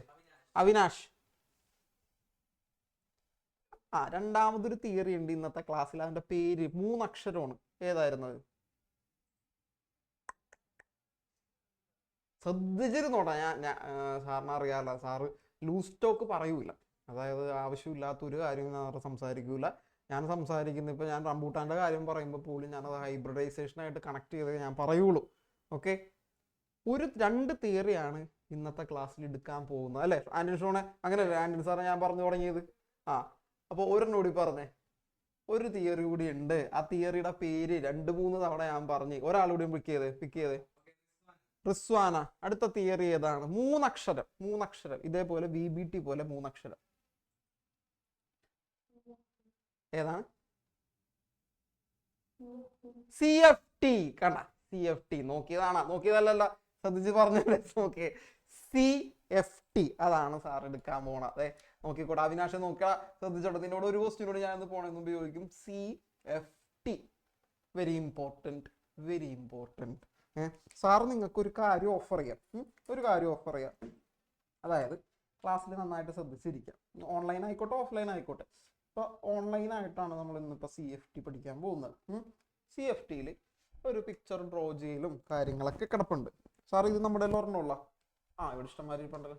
ഓക്കെ, CFTയിൽ നമ്മൾ എന്താണ് പഠിക്കാൻ പോകുന്നത്? ഈ പറയുന്ന കുറച്ച് ഡ്രോയിങ്സ് പഠിക്കാൻ പോകുന്നുണ്ട്. എനിക്ക് ഞാൻ പറയാണ്, ഞാൻ ഇതിൻ്റെ കോൺസെപ്റ്റ് പറഞ്ഞു തരും. ഇതിൻ്റെ കോൺസെപ്റ്റ് എന്താണെന്ന് പറഞ്ഞുതരും. സാറ് സ്ക്രീൻ ഡ്രോപ്പ് ചെയ്തോ. ഇതിൻ്റെ കോൺസെപ്റ്റ് എന്താണെന്ന് പറഞ്ഞുതരും. ശേഷം ഞാൻ പറയുന്ന ആൾ തിരിച്ചെനിക്കത് പറഞ്ഞു തന്നെ. ഓക്കെ, ഞാൻ വളരെ മലയാളത്തിലും ഇംഗ്ലീഷിലും മംഗ്ലീഷിലും ഒക്കെ ഞാൻ ഇതിൻ്റെ കോൺസെപ്റ്റ് പറഞ്ഞു തരും. ഈ കോൺസെപ്റ്റ് എനിക്ക് തിരിച്ചു പറഞ്ഞു തരണം. നാളെ സ്കൂളിൽ പോയിട്ട് വേറൊരുത്തന് പറയാൻ പറ്റുമെങ്കിൽ വേറൊരുത്തനും കൂടി പറഞ്ഞു കൊടുക്കാം എന്താണ് CFT. ഓക്കെ സാറേ, CFTയുടെ ഫുൾ ഫോം ഒക്കെ ഒന്നെടുത്തേ. നമ്മളുടെ നോട്ട് പ്രകാരം അതിൻ്റെ ഹെഡിങ്സ് നമുക്കൊന്ന് എടുത്ത് നോക്കാം. താഴേക്ക് പോയിക്കോ. ഇതേന സാറേ 66ാമത്തെ. ഓക്കെ, ക്രിസ്റ്റൽ ഫീൽഡ് തിയറി, അതാണ് നമ്മളുടെ CFT. അത് ഞാൻ ചോദിക്കും, എടാ CFTയുടെ ഫുൾ ഫോം എന്താണ്? Crystal field theory. VBTയുടെ ഫുൾ ഫോം എന്താണ്? Valence bond theory. ഇത് CFT, ക്രിസ്റ്റൽ ഫീൽഡ് തിയറി. എന്തെങ്കിലും ലെക്ചർ നോട്ട് എടുക്കണമെന്നുണ്ടെങ്കിൽ വേഗം എടുത്തു വെച്ചു. എന്തെങ്കിലും കുറിച്ച് വെക്കണമെന്നുണ്ടെങ്കിൽ വേഗം എടുത്തെടുത്തു.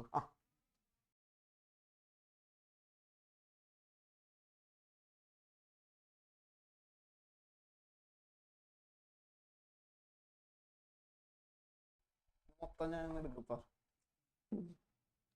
ഓക്കെ,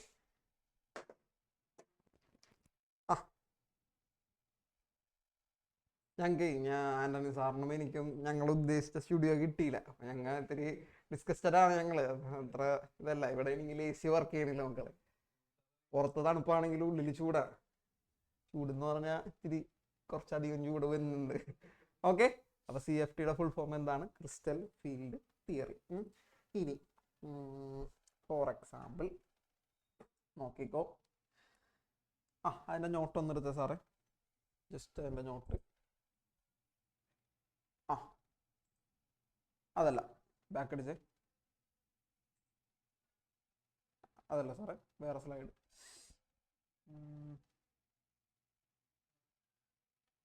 താഴേക്ക് റൈറ്റ് സൈഡിൽ. അത് ആപ്ലിക്കേഷൻസ് അല്ലേ കിടക്കണം? ഏറ്റത്തെ ആപ്ലിക്കേഷൻസ് ആണ് കിടക്കണം. ഓക്കെ,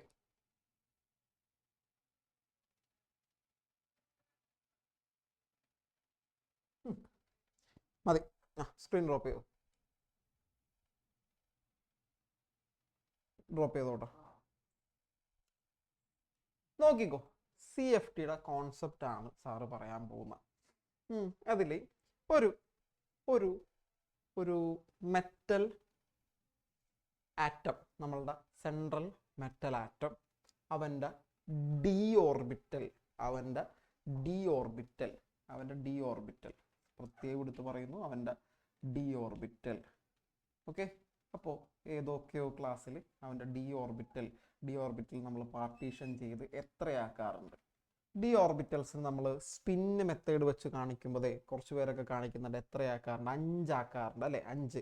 ഓരോ സെക്ഷനിലും 2 ഇലക്ട്രോൺസ് വീതം, 1 2 3 4 5. ഇവർക്കൊരു പേരുണ്ടല്ലോ, അത് ആർക്ക് പറയാം? ഒരെണ്ണം ഞാൻ പറയാം, എങ്കിലും ബാക്കി പറഞ്ഞോളാം. DXY എന്ന് കൊടുക്കുന്നു. ഇവന്റെ പേര് XY Z ഒക്കെ വെച്ചിട്ട് ഒന്ന് പറഞ്ഞേ. ആ തട്ടുകൂട്ടാക്കണ ഫസ്റ്റ് റോ 4ാമത്തെ ഒന്ന് വിളിച്ചേ. ഇവന്മാരുടെ പേരുകൾ നമ്മൾ ചെറിയ ക്ലാസ്സിൽ പഠിച്ചിട്ടുണ്ടാ. അൽഫിയ പറഞ്ഞേ. DXY വേറെ എന്തോ ഒച്ചേ പറഞ്ഞേ, സൗണ്ട് കൂട്ടി സാറ്. മൈക്ക് ഓക്കെ ആക്കിയടാ, പറഞ്ഞോ. DYZ അടുത്ത പറഞ്ഞോ. XY പറഞ്ഞു, YZ പറഞ്ഞു, ഒരെണ്ണം. DXZ, very good. അടുത്തത് DX² - Y², ഒരെണ്ണം കൂടി. DZ². ആൽഫിയൊക്കെ അറിയാം, അപ്പൊ ആൽഫിയൊക്കെ ടാറ്റ കാണിക്കാതിരിക്കുകയാണ്.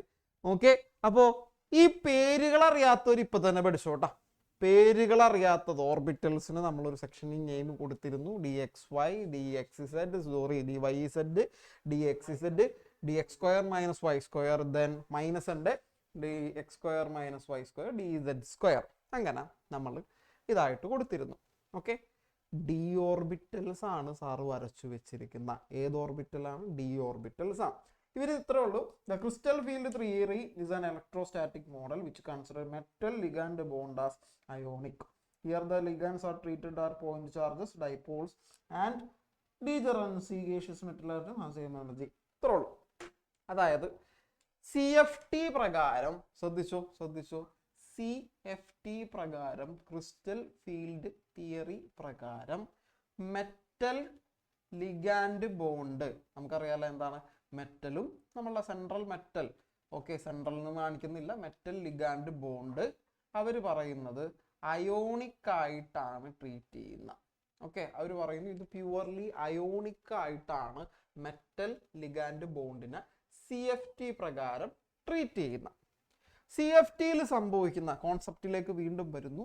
നമ്മളുടെ ഡി ഓർബിറ്റലാണിത്. ഈ ഡി ഓർബിറ്റലിനെ വേറൊരു പേര് കൂടിയും വിളിക്കും, ഡീജനറേറ്റ്. ഈ ഓർബിറ്റലുകളെ ഡീജനറേറ്റ് എന്ന് വിളിക്കുന്നു. ഡീജനറേറ്റ്. ഓക്കെ, അപ്പൊ നിങ്ങൾക്ക് ചോദിക്കാം എന്താണ് ഈ ഡീജനറേറ്റ്, എന്തുകൊണ്ട് ഇങ്ങനെ വിളിക്കുന്നു? മക്കളെ എല്ലാവരും ശ്രദ്ധിച്ചേ. DXYക്കുള്ള എനർജി തന്നെയാണ് DYZനുള്ളത്. DYZനുള്ള എനർജി, അതേ ഓർബിറ്റലിനുള്ള എനർജി തന്നെയാണ് ഈ ഓർബിറ്റലിനുള്ളത്. ഇതേ ഓർബിറ്റലിനുള്ള എനർജി തന്നെയാണ് ഇവനുള്ളത്. ഇവനുള്ള എനർജി തന്നെയാണ് ഇവനുള്ളത്. അതായത് ഇവിടെയുള്ള 5 ഓർബിറ്റലുകളുടെയും എനർജി സെയിം ആണ്. ഇങ്ങനെ എനർജി സെയിം ആയ ഒരു പെയർ ഓഫ് അല്ലെങ്കിൽ 5 പേരാണ്. ഈ 5 പേരെയും കൂടി നമ്മൾ ഒരു പേര് വിളിക്കുന്നു ഡീജനറേറ്റ്. എന്ത് വിളിക്കുന്നു? ഡീജനറേറ്റ്. 5 പേരുണ്ട്, 5 ഓർബിറ്റൽസ് ഉണ്ട് അവരുടെ. താങ്ക് യു സാറേ. 5 ഓർബിറ്റൽസ് ഉണ്ട്, അവരുടെ എനർജി എന്താണ്? സെയിം ആണ്. അപ്പോൾ ഇവനെ വിളിക്കുന്ന, ഈ സെക്ഷനെ വിളിക്കുന്ന പേരെന്താണ്? ഡീജനറേറ്റ്. എന്നത്തെ ഫസ്റ്റ് ക്വസ്റ്റ്യൻ. കുറച്ച് കഴിയുമ്പോൾ ഞാൻ ചോദിക്കാൻ പോണ എന്തുകൊണ്ട് ഇവനെ ഡീജനറേറ്റ് എന്ന് വിളിക്കുന്നു ആ ഡി ഓർബിറ്റൽസിനെ. അപ്പൊ എനിക്ക് പറഞ്ഞു തന്നെ സാറേ, ഡി ഓർബിറ്റൽസ് 5 ഓർബിറ്റലുകൾ, ഇവരുടെ എന്ത് സെയിം ആണ്? എനർജി സെയിം ആണ്. അപ്പോൾ ഒറ്റയടിക്ക് നമ്മൾ അവരെ വിളിക്കുന്നതാണ്, ജസ്റ്റ് ഒരു പേര് നമ്മൾ വിളിക്കുന്നു ഡീജനറേറ്റ്. ഓക്കെ. ഇനി ഡീജനറേറ്റ് ഇത്രേ ഉള്ളൂ. 5 പേരുണ്ട്. DXY, DYZ, DXZ, DX² Y², DZ².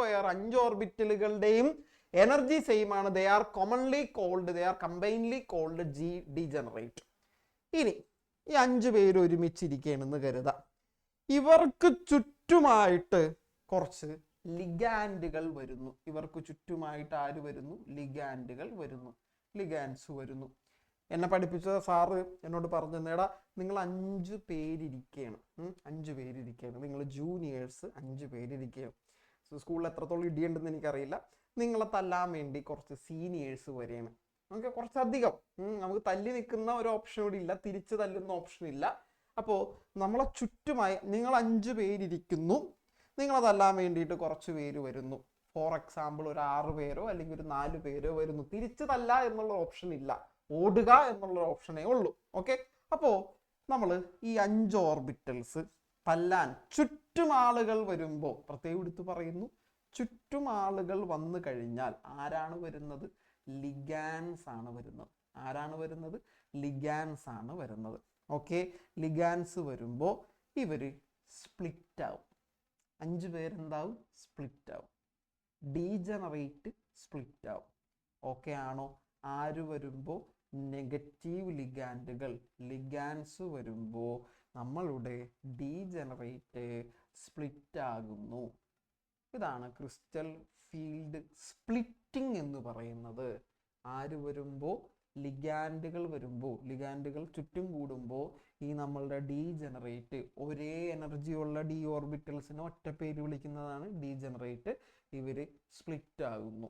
അപ്പോൾ ഇതെല്ലാവരും സംസാരിച്ചിരിക്കുന്ന ഒരു സ്റ്റേറ്റ് ആയിരുന്നു എന്ന് കരുതാം, സ്റ്റേറ്റ് 1. സ്റ്റേറ്റ് 1 ഇവന്മാരുടെ എനർജി ഇവിടെ കാണിക്കുന്നു. ദേ ഇവിടെ ഒരു ഗ്രാഫ് സാറ് വരയ്ക്കുകയാണ്. ബോർഡിൽ തന്നെ നോക്കിയിരിക്കുക. മുകളിലേക്ക് പോകുമ്പോൾ എനർജി കൂടുന്നു.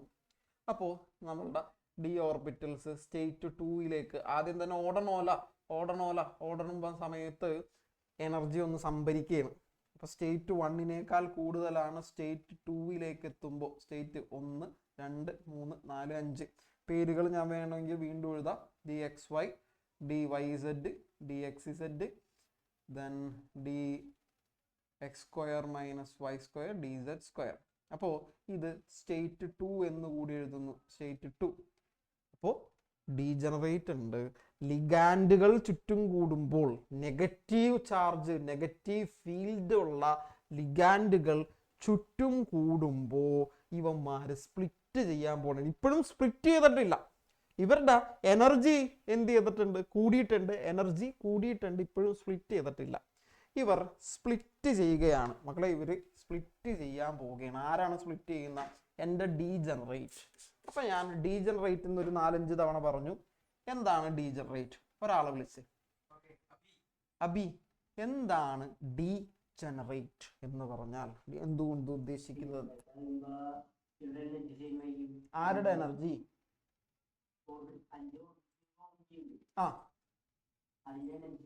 ഈ 5 ഓർബിറ്റൽ എന്ന് പറയുന്നത് ഏത് ഓർബിറ്റിന്റെയാണ്? ബോഡി കിടപ്പുണ്ട്, ഡിയുടെ.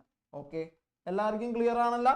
5 ഓർബിറ്റൽസ്, ഡി ഓർബിറ്റൽസിന്റെ 5 ഓർബിറ്റൽസിന്റെ സെയിം എനർജി കൊണ്ട് അവനെ വിളിക്കുന്ന പേരാണ് ഡീജനറേറ്റ്. ആര് ചുറ്റും കൂടുമ്പോൾ? ലിഗാൻഡ് ചുറ്റും കൂടുമ്പോൾ ഡീജനറേറ്റ് സ്പ്ലിറ്റ് ആവും. ഇതാണ് നമ്മളുടെ ക്രിസ്റ്റൽ ഫീൽഡ് തിയറി. ഇതിനെ മറ്റൊരു പേരും വിളിക്കുന്നു, ക്രിസ്റ്റൽ ഫീൽഡ് സ്പ്ലിറ്റിംഗ് എന്നുകൂടി വിളിക്കുന്നു. ഇനി ഒന്ന് ശ്രദ്ധിച്ചോ, ഒരു കാര്യം കൂടി. നമ്മള് ചുറ്റും കൂടിയത് 6 പേരാണെന്ന് കരുതാം.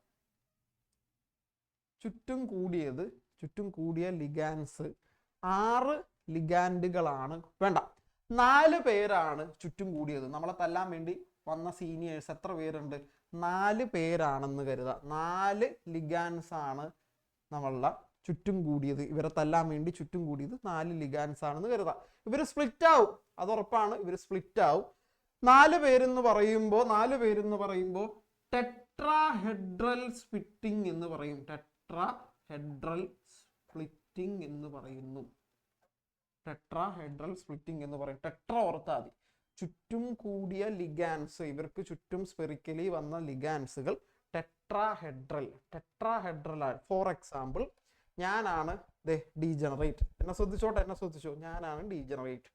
എൻ്റെ നേരെ നോർത്തിൽ ഒരു സീനിയർ, എൻ്റെ ബാക്കിൽ സൗത്തിൽ ഒരു സീനിയർ, ഈസ്റ്റിൽ ഒരു സീനിയർ വന്നു, വെസ്റ്റിൽ ഒരു സീനിയർ വന്നു. എൻ്റെ 4 പൊസിഷനിലും ഇങ്ങോട്ട് ഓടാൻ പറ്റൂല, ഇവിടെ ഒരാളുണ്ട്, ഇങ്ങോട്ട് ഓടാൻ പറ്റൂല, ഇവിടെ ഒരാളുണ്ട്, ഇങ്ങോട്ട് ഓടാൻ പറ്റൂല. ടെട്രാഹെഡ്രലി അവൻ എന്നെ എന്ത് ചെയ്തു? ട്രാപ്പ് ചെയ്തു. ചുറ്റും 4 പേര് വന്നു ടെട്രാഹെഡ്രലി ട്രാപ്പ് ചെയ്തിട്ടുണ്ടെങ്കിൽ അപ്പോ എങ്ങനെ സ്പ്ലിറ്റ് ചെയ്യുമെന്നാണ് നമ്മൾ നോക്കാൻ പോണത്. അപ്പോൾ എങ്ങനെ സ്പ്ലിറ്റ് ചെയ്യുമെന്നാണ് നമ്മൾ നോക്കാൻ പോണത്. സാറേ നമ്മളുടെ ഇതിൻ്റെ ഫിഗർ ഇട്ടിട്ടുണ്ടായി, ഒന്ന് നോക്കി സ്ലൈഡ് എടുത്തിട്ടുണ്ട്. എത്ര പേരാണ് ചുറ്റും കൂടിയത്? 4 പേരാണ്. ഒറ്റയല്ല. ഈ ഇപ്പുറത്തെടുത്തേ 70ാമത്തെ സൈഡ് എടുത്തേ. കാണിച്ചേ. ഒരു ഫിഗർ കൂടി വരാനുണ്ട്. Back okay. ഞാനിത് മായ്ക്കുകയാണ് സാറേ. സ്ക്രീൻ മാത്രമായിട്ടൊന്ന് കാണിക്കാൻ പറ്റും മായ്ക്കണവരെ എന്നാ കാണാതെ? ടെട്രാ ക്രിസ്റ്റൽ ഫീൽഡ് തിയറിയിൽ ടെട്രാഹെഡ്രൽ സ്പ്ലിറ്റിംഗ് എന്ന് പറയുമ്പോൾ സാധാരണ നമ്മളുടെ ഡി ഓർബിറ്റൽസ് സാറ് വരച്ച പോലെ തന്നെ ഡി ഓർബിറ്റൽസ് വരച്ചിരിക്കുന്നു. ഇനി ലിഗാൻഡുകളുടെ ആബ്സെൻസിൽ അവൻ്റെ എനർജി, ലിഗാൻഡുകൾ തല്ലാൻ വരുന്നവരുടെ പ്രസൻസിൽ അവൻ്റെ എനർജി ഒന്ന് കൂടി മുകളിലേക്ക് പോയി, ശേഷം അവൻ സ്പ്ലിറ്റ് ചെയ്യുന്നതാണ് വരച്ചു വെച്ചിരിക്കുന്നത്. മക്കളും ഇത് വരയ്ക്കേണ്ടതായിട്ട് വരും.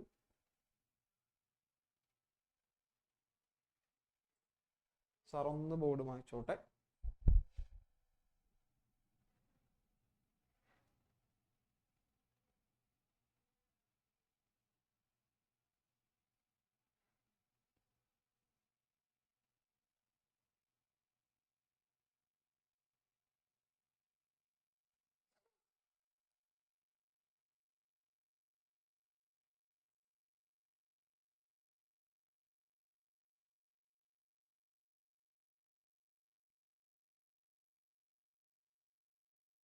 ഓക്കെ സാറേ ബോർഡ്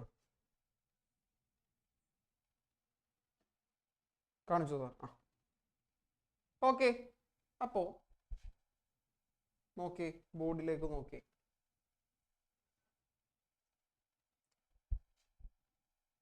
സാറ് നേരത്തെ വരച്ച കാര്യങ്ങൾ തന്നെ. അപ്പോൾ സാർ ഇതിനൊരു ഹെഡിങ് ഒക്കെ കൊടുത്തു.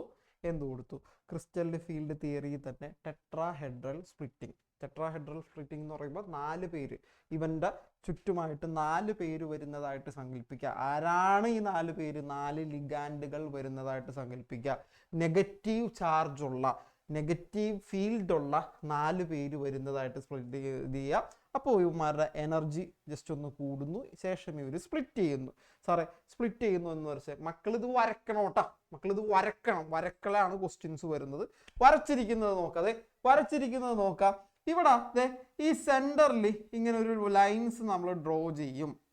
ഇങ്ങനെ വരച്ചിട്ട് ഇവിടെ നിന്ന് തന്നെയാണ് ഈ വര പോകേണ്ടത്. ഇങ്ങനെ ഡോട്ടഡ് ലൈൻസ് വരയ്ക്കും. അവനെ നമ്മൾ വിളിക്കുന്ന പേരാണ് ബേസ് സെന്റർ. ഇത്രേ ഉള്ളൂ. ജസ്റ്റ് ഈ 2 ഗ്യാപ്പുകളുടെ നടുവിലൂടെ വരയ്ക്കുന്നതാണ് ബേസ് സെന്റർ. ടെട്രാഹെഡ്രലി ആണ് സ്പ്ലിറ്റ് ചെയ്യുന്നതെങ്കിൽ ഈ 5 പേരിലെ, സ്ക്രീനിലേക്ക് ശ്രദ്ധിച്ചിരിക്കുക, ടെട്രാഹെഡ്രൽ ആണ് സ്പ്ലിറ്റിംഗ് നടക്കുന്നതെങ്കിൽ നമ്മളുടെ 5 ഓർബിറ്റലുകളുടെ, നമുക്ക് അവരുടെ പേര് അറിയാം, ആൽഫിയ പറഞ്ഞ പോലെ, അതിലെ 3 പേര് മുകളിലേക്കും 2 പേര് താഴേക്കും സ്പ്ലിറ്റ് ആവുന്നത് 2.5 അല്ല, 3 പേര് ഒരുമിച്ചും 2 പേര്, 3 പേര് ആ വഴിക്ക് ഓടി 2 പേര് ഈ വഴിക്ക് ഓടി എന്ന് പറയാറില്ലേ, അതേപോലെ 3 പേര് ഇങ്ങോട്ടേക്കും 2 പേര് താഴേക്കും ആയിരിക്കും സ്പ്ലിറ്റ് ചെയ്യുന്നത്. ഏതൊക്കെയാണ് ആ 3 പേര്?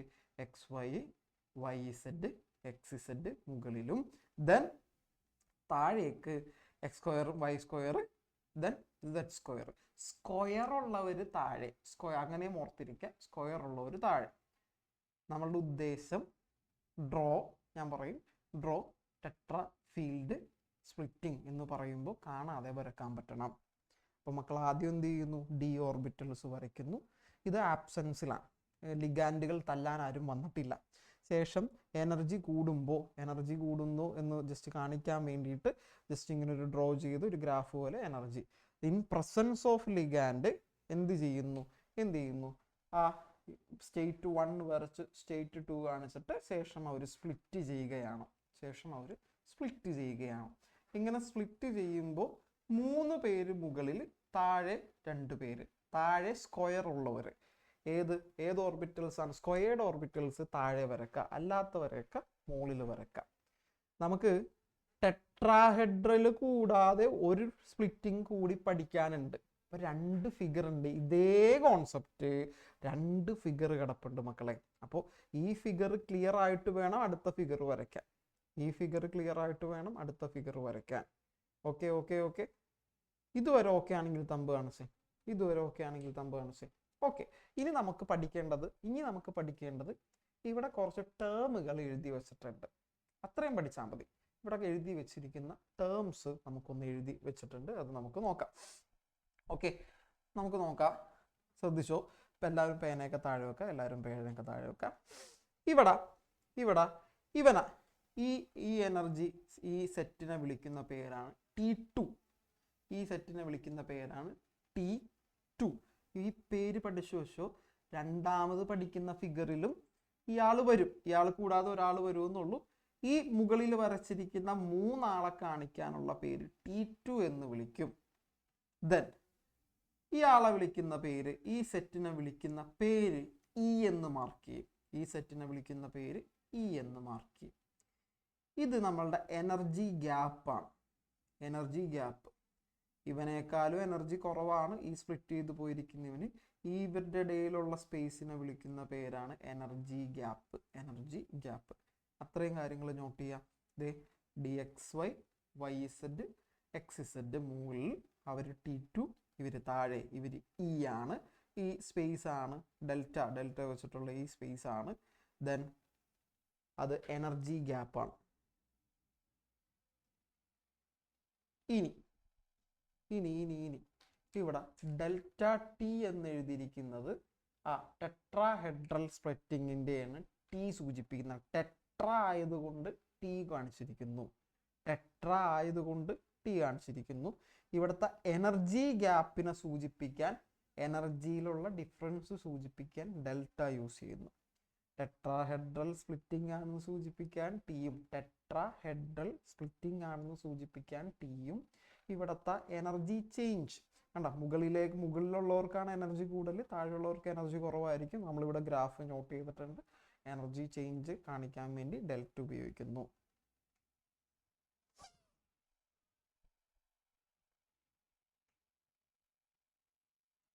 ഓക്കെ.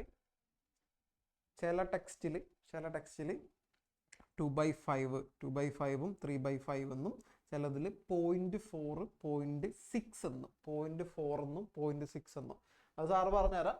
ഇപ്പോൾ അതും മാർക്ക് ചെയ്ത് വെക്കാം. ഇതുകൂടി ഒന്ന് മാർക്ക് ചെയ്ത് വെക്കാം.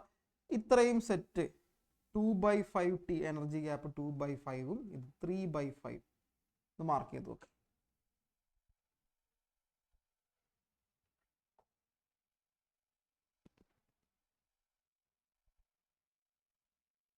ഓക്കെ. ഇനി സാർ ഒന്ന് സമ്മപ്പ് ചെയ്യട്ടെ. അതിനുശേഷം ബ്രേക്കിന് ശേഷം രണ്ടാമത്തത്, എന്നിട്ട് എല്ലാം കൂടി ഒരു സമ്മപ്പ് കൂടി വരും. അപ്പോൾ ബാക്കി ഡൗട്ടുകൾ ക്ലിയർ ആക്കുന്നു. അപ്പോൾ നമ്മൾ പഠിച്ചുകൊണ്ടിരിക്കുന്നത് CFT എന്നുള്ള തിയറി. പേനയൊക്കെ താഴെ വെക്കുക. ഇപ്പോൾ വരക്കല്ലേ, ഇനിയൊന്നും വരക്കണ്ട, സാറേ സമയം തരാം. പഠിച്ചുകൊണ്ടിരിക്കുന്നത് CFT എന്നുള്ള crystal field theory. Crystal field തിയറിയിൽ സ്പ്ലിറ്റിംഗ് നടക്കുന്നുണ്ട്. ആദ്യം തന്നെ മനസ്സിലാക്കുക. കൂട്ടുകാർക്ക് പറഞ്ഞു കൊടുക്കുക, ഇവിടെ ഒരു സ്പ്ലിറ്റിംഗ് നടക്കുന്നുണ്ട്. ആരാണ് സ്പ്ലിറ്റ് ചെയ്യുന്നത്? ഇവിടെ നമ്മൾ മെറ്റൽ ലിഗാൻഡ് ബോണ്ടുകളെ അയോണിക് ആയിട്ടാണ് കൺസിഡർ ചെയ്യുന്നത്. ഇത്തരം സന്ദർഭങ്ങളിൽ നമ്മളുടെ ഡി ഓർബിറ്റൽ സെൻട്രൽ മെറ്റൽ ആറ്റത്തിന്റെ ഡി ഓർബിറ്റലുകൾ 5 കാണിക്കുന്ന ഡി ഓർബിറ്റൽസ്, അവർക്ക് ചുറ്റും ലിഗാൻഡുകൾ വരുന്ന സമയത്ത്, വെറും ലിഗാൻഡ് അല്ല, നെഗറ്റീവ് ലിഗാൻഡുകൾ, എടുത്ത് വീണ്ടും പറയുന്നു, അവർക്ക് ചുറ്റും നെഗറ്റീവ് ലിഗാൻഡുകൾ വരുന്ന സമയത്ത് അവർ സ്പ്ലിറ്റ് ആവും. 5 പേര് ഒരുമിച്ചിരിക്കുന്നു. അവർ തല്ലാൻ വേണ്ടി സീനിയേഴ്സ് വന്നു കഴിഞ്ഞപ്പോൾ നമ്മൾ അങ്ങോട്ടും ഇങ്ങോട്ടും ഓടുന്നു. ഓക്കെ. ഇനി ഇത് 2 രീതിയിൽ നടക്കാം. അതിലൊരു രീതിയാണ് സാറ് പഠിപ്പിച്ച ടെട്രാഹെഡ്രൽ രീതിയിലാണ് സ്പ്ലിറ്റിംഗ് നടക്കുന്നതെങ്കിൽ, സ്പ്ലിറ്റ് ചെയ്യുമ്പോൾ 3 പേര് മുകളിൽ വരക്കേണ്ടത് 3 പേര്. ദെൻ സ്ക്വയർ ഉള്ളവരെയൊക്കെ താഴെ വരക്കണം.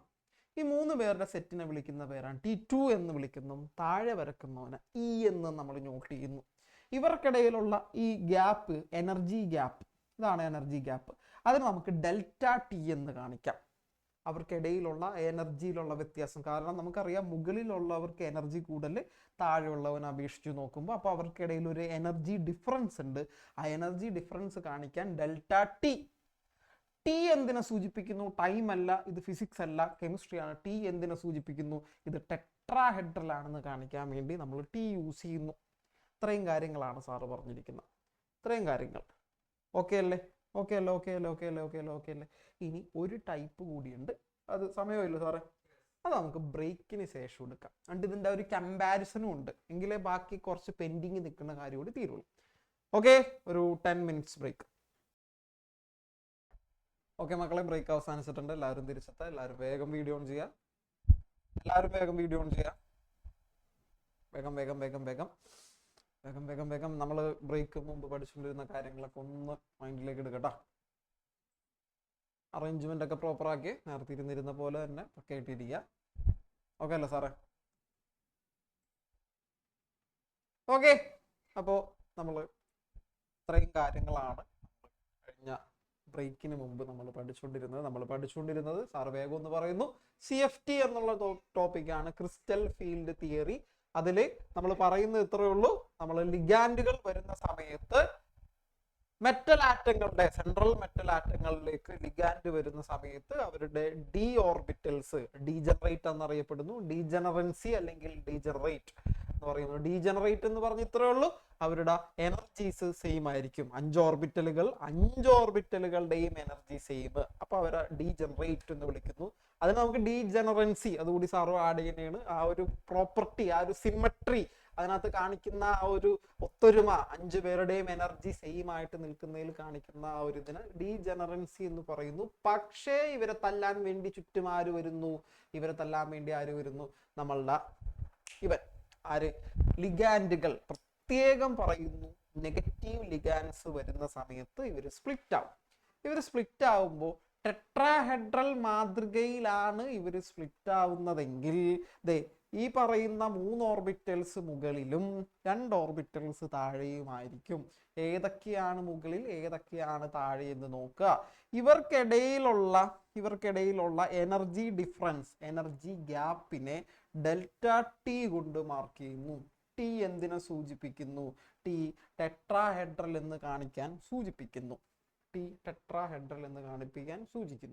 ഓക്കെ, സാറ് പറഞ്ഞു സാറിൻ്റെ തെക്കും വടക്കും കിഴക്കും പടിഞ്ഞാറും ടെട്രാഹെഡ്രൽ മാതൃകയാണെങ്കിൽ സെൻട്രൽ ആറ്റത്തിന് ചുറ്റും കൂടുന്നത് 4 പേരാണ് കേട്ടോ. തല്ലാൻ വേണ്ടി വരുന്ന സീനിയേഴ്സ് എത്ര പേരാണ്? 4 പേരാണ് വരുന്നത്. അതും കറക്റ്റ് 4 രീതിയിലായിരിക്കും നിൽക്കുന്നത്. സാറ് പിക്ചോറിയൽ കാണിക്കുന്നില്ല, നമ്മുടെ മനസ്സിൽ ഇരുന്നോട്ടെ. ടെട്രാഹെഡ്രൽ മാതൃകയിലാണെങ്കിൽ എത്ര പേരാണ് വരുന്നത്? 4 പേരാണ് വരുന്നത്. ഓക്കെ, ഇതുവരെ ഓക്കെ അല്ലേ? ഇനി ഒരു കാര്യം കൂടിയാണ് ഇതിനകത്ത് എക്സ്പ്ലെയിൻ ചെയ്യാനുള്ളത്. ബേസ് സെന്റർ എന്ന് പറഞ്ഞാൽ ഈ എനർജിയുടെ ഒരു ആവറേജ് ആണ് സാറ് വരച്ചിരിക്കുന്നത്. ഈ ലൈനിൽ നിന്ന് മുകളിലേക്ക് പോകുമ്പോൾ എനർജി ഇൻക്രീസ് ചെയ്യപ്പെടുന്നു. ഈ ലൈനിൽ നിന്ന് ബേസ് സെന്ററിലേക്ക് താഴേക്ക് വരക്കുന്നത് there is a decrease in energy. സ്ക്രീനിലേക്ക് നോക്കിയേ. ബേസ് സെന്ററിൽ നിന്ന് മുകളിലേക്ക് പോകുന്നത് ഇൻക്രീസും, താഴേക്ക് വരക്കുമ്പോൾ അത് ഡിക്രീസുമാണ്. അപ്പോ ഇവനെ വെച്ച് നോക്കുമ്പോൾ ഇവിടെ മുകളിലേക്ക് വരച്ചിരിക്കുന്നത് 2/5 പോർഷൻ ഒരു ഇൻക്രീസ് ഇൻ എനർജി ആണ് ഈ 3 ഓർബിറ്റലുകൾക്ക് സംഭവിച്ചിരിക്കുന്നത്. സ്പ്ലിറ്റിംഗ് നടക്കുമ്പോൾ എല്ലാവരുടെയും എനർജി കൂടുകയല്ല ചെയ്തിരിക്കുന്ന. ഈ പറഞ്ഞ 3 ഓർബിറ്റൽസ് അവരെ നെയിമിലി നമ്മൾ വിളിച്ചത് T2, അല്ല എഴുതിയിരിക്കുന്ന T2 എന്ന് വിളിച്ചു. ഇവരുടെ എനർജി 2/5 ആയി ഇൻക്രീസ് ചെയ്തിരിക്കുന്നു. അഥവാ 0.4 ഇൻക്രീസ് ആണ് ഇവിടെ സംഭവിച്ചിരിക്കുന്നത്. 0.4 എത്രയാണ് സംഭവിച്ചിരിക്കുന്നത്? ഇൻക്രീസ്. അതേസമയം ഇവരുടെ എനർജി ബേസ് സെന്ററിൽ നിന്നും, ഇതൊരു ആവറേജ് എനർജി ലൈനാണ്, അതിൽ നിന്നും താഴേക്ക് വരയ്ക്കുന്നത് എനർജി താഴേക്ക് പോയിട്ടുണ്ട്. 3/5 ആയിട്ട് അതിന്റെ എനർജിയിൽ ഒരു ലോവറിങ് സംഭവിച്ചിട്ടുണ്ട്. അഥവാ 0.6 ആയിട്ട് അതിന്റെ ഒരു ലോവറിങ് സംഭവിച്ചിട്ടുണ്ട്. ആർക്ക് എനർജിയിൽ ലോവറിങ് സംഭവിച്ചു? ഈ പറയുന്ന 2 ഓർബിറ്റലുകൾക്ക് എനർജിയിൽ എന്ത് സംഭവിച്ചിട്ടുണ്ട്? ലോവറിങ് സംഭവിച്ചിട്ടുണ്ട്. ബേസ് സെന്ററിൽ നിന്ന് മുകളിലേക്ക് പോയ ഓർബിറ്റലുകൾക്ക് ഒരു 2/5 എനർജി കൂടിയിട്ടുണ്ട്. ദെൻ താഴേക്ക് വന്നവർക്ക് എനർജി കുറഞ്ഞിട്ടുണ്ട്. മക്കൾ ഒന്ന് ആലോചിച്ച് നോക്കിയേ. സ്പ്ലിറ്റ് ചെയ്യുന്നതിന് മുമ്പ് ഈ പറഞ്ഞ എല്ലാവർക്കും ഒരേ എനർജി ആയിരുന്നു അല്ലെ? അതുകൊണ്ടാണ് നമ്മൾ അവരെ എന്ത് പേര് വിളിച്ചത്? ഡീജനറേറ്റ്, അല്ലെങ്കിൽ അതിനെ ഡീജനറസി എന്ന് വിളിക്കാം. സ്പ്ലിറ്റിന് ശേഷം മുകളിലേക്ക് ഇവർക്ക് എനർജി കൂടുതലാണ്, സ്പ്ലിറ്റിന് ശേഷം ഇവർക്ക് എന്ത് എനർജി കുറവുമാണ്. ഓക്കെ ആണോ? ഓക്കെ ആണോ? ഓക്കെ ആണോ? സെറ്റ് അല്ലേ? ഇത്രയുള്ള crystal field theory, tetrahedral splitting. ഇതിനകത്ത് ഓരോ ടേം എന്താണെന്ന് പഠിക്കാം. സ്കൂളിൽ ഒരുത്തം വന്ന് ചോദിക്കുക, അപ്പൊ ഈ ഡെൽറ്റ ടി എന്താണ്? എടാ ഡെൽറ്റ എന്ന് പറഞ്ഞ എനർജി ചേഞ്ച് അല്ലേ? ഡെൽറ്റ നമ്മൾ പഠിച്ചിരിക്കുന്ന ചേഞ്ച്. എന്തിലെ ചേഞ്ച്? എനർജിയിലെ ചേഞ്ച്. അപ്പൊ ഇവർക്കിടയിലുള്ള എനർജി ഡിഫറൻസ് ആണ് ഈ ലൈൻ കാണിച്ചിരിക്കുന്നത്. അപ്പൊ അവൻ ചോദിക്കും, എടാ ടി എന്താണ്? എടാ ഇത് ടെട്രാഹെഡ്രലി ആണ് സ്പ്ലിറ്റ് ചെയ്തിരിക്കുന്നതെങ്കിൽ അത് ടി. അപ്പൊ അവൻ ചോദിക്കും, ടെട്രാഹെഡ്രലി സ്പ്ലിറ്റ് ചെയ്യാന്ന് പറഞ്ഞാൽ എന്താണ്? എടാ നീയാണ് ഇവിടെ ഇരിക്കുന്നത്, നീ ബെഞ്ചിൽ ഇരിക്കുകയാണ്, നിനക്ക് ചുറ്റും 4 ലിഗാൻഡുകൾ വരെയാണ്, തെക്കും വടക്കും പടിഞ്ഞാറും കിഴക്കുമായിട്ട് 4 പേര് വന്നിരിക്കുന്നു. ഇത് ടെട്രാഹെഡ്രലി ആണ് എന്ത് ചെയ്തിരിക്കുന്ന? സ്പ്ലിറ്റ് ചെയ്തിരിക്കും. ഇവനാണ് സെൻട്രൽ ആറ്റം. സാറ് സ്ക്രീൻ ഒന്ന് ഡ്രോപ്പ് ചെയ്ത് ഇത് മാത്രം കാണിക്കട്ടെ. ഇവനാണ് സെൻട്രൽ ആറ്റം. ഇവനെ ടെട്രാഹെഡ്രലി ആണ് അറ്റാക്ക് വന്നത്. ആര് ആണ് അറ്റാക്ക് ചെയ്യുന്നത്? സീനിയർ എന്ന് പറഞ്ഞാൽ അതല്ല, ലിഗാൻഡുകൾ, നെഗറ്റീവ് ലിഗാൻഡുകൾ അറ്റാക്ക് ചെയ്യുമ്പോ എന്റെ സെൻട്രൽ ആറ്റത്തിലെ ഏത് ഓർബിറ്റൽസിനാണ് ഇവിടെ സ്പ്ലിറ്റിംഗ് സംഭവിക്കുന്ന? ഡി ഓർബിറ്റൽ എന്ന് പറയുമ്പോൾ എത്ര ഓർബിറ്റൽസ്? 5 എണ്ണം. 5 പേരുടെയും എനർജി സെയിം ആണ്. അതുകൊണ്ട് അവരെന്ത് വിളിച്ചിട്ടുണ്ടായി? ഡീജനറേറ്റ് എന്ന് വിളിച്ചിട്ടുണ്ടായി. 1 2 3 4 5 അവരെ നമ്മൾ എന്ത് വിളിച്ചിട്ടുണ്ടായി? ഡീജനറേറ്റ് എന്ന് വിളിച്ചിട്ടുണ്ടായി. ഓക്കെ അല്ലേ? ഈ കാര്യങ്ങളൊക്കെ ഓക്കെ അല്ലേ? ഇനി നമുക്ക് ഒരു രീതിയിൽ കൂടി സ്പ്ലിറ്റിംഗ് ഉണ്ട്. കോൺസെപ്റ്റിൽ വ്യത്യാസമില്ല, ഒന്നിലും വ്യത്യാസമില്ല. ആരാണ് സ്പ്ലിറ്റ് ചെയ്യാൻ പോണത്? നമ്മുടെ ഡി ഓർബിറ്റൽ തന്നെയാണ് സ്പ്ലിറ്റ് ചെയ്യാൻ പോണത്. പക്ഷെ ടെട്ര അല്ല, ഒക്ട. Okay, octahedral. സാർ ഒന്നെടുത്ത് ആ ഒരു ഫിഗറിൽ ആദ്യത്തെ ഫിഗർ എടുത്തു, 68.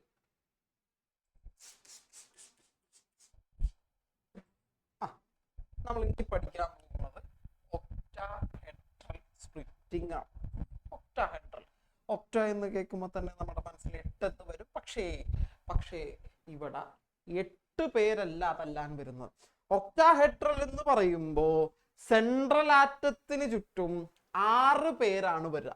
ഓക്കെ, ഒക്ടാഹെഡ്രൽ എന്ന് പറയുമ്പോൾ 2 പേര് മുകളിൽ താഴേക്കല്ല, കറക്റ്റ് 6 ലിഗാൻഡുകളാണ് സെൻട്രൽ ആറ്റത്തിന് ചുറ്റും വരിക. അറ്റാക്ക് ചെയ്യാൻ വരുന്ന സീനിയേഴ്സ് എത്ര പേരാണ്? അപ്പൊ 6 പേരാണ്. ഒക്ടാഹെഡ്രൽ എന്ന് കേൾക്കുമ്പോൾ 8 പേരാണെന്ന് തെറ്റിദ്ധരിക്കരുത്. സെൻട്രൽ ആറ്റത്തിലേക്ക് വരുന്ന ലിഗാൻഡുകൾ, ലിങ്കേജ് ഉള്ള ലിഗാൻഡുകൾ 6 പേരായിരിക്കും ഇവന് ചുറ്റും കൂടാൻ പോകുന്ന. ഇൻ പ്രസൻസ് ഓഫ് ലിഗാൻഡിൽ ചുറ്റും 6 പേര് ലിഗാൻഡുകൾ, നെഗറ്റീവ് ചാർജ് ഉള്ള ലിഗാൻഡുകൾ വരുന്നു. പേടിച്ച് ഇവന്മാരോടും അല്ലെ? പേടിച്ച് ഇവര് സ്പ്ലിറ്റ് ചെയ്യും. പക്ഷേ സ്പ്ലിറ്റ് ചെയ്യുന്ന രീതി മക്കൾ കണ്ടോ? സാർ ഒന്ന് കാണിച്ചേ. സ്പ്ലിറ്റ് ചെയ്യുന്ന രീതി നോക്കി. സ്പ്ലിറ്റ് ചെയ്യുന്ന രീതി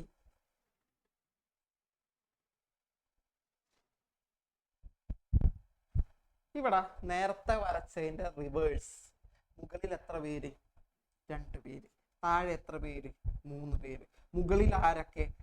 സ്ക്വയർ ഉള്ളവരൊക്കെ മുകളിൽ, അല്ലാത്തവരൊക്കെ താഴെ. നേരെ വരച്ചതിന്റെ തിരിച്ച് ഏതെങ്കിലും ഒരെണ്ണം പഠിച്ചാൽ മതി.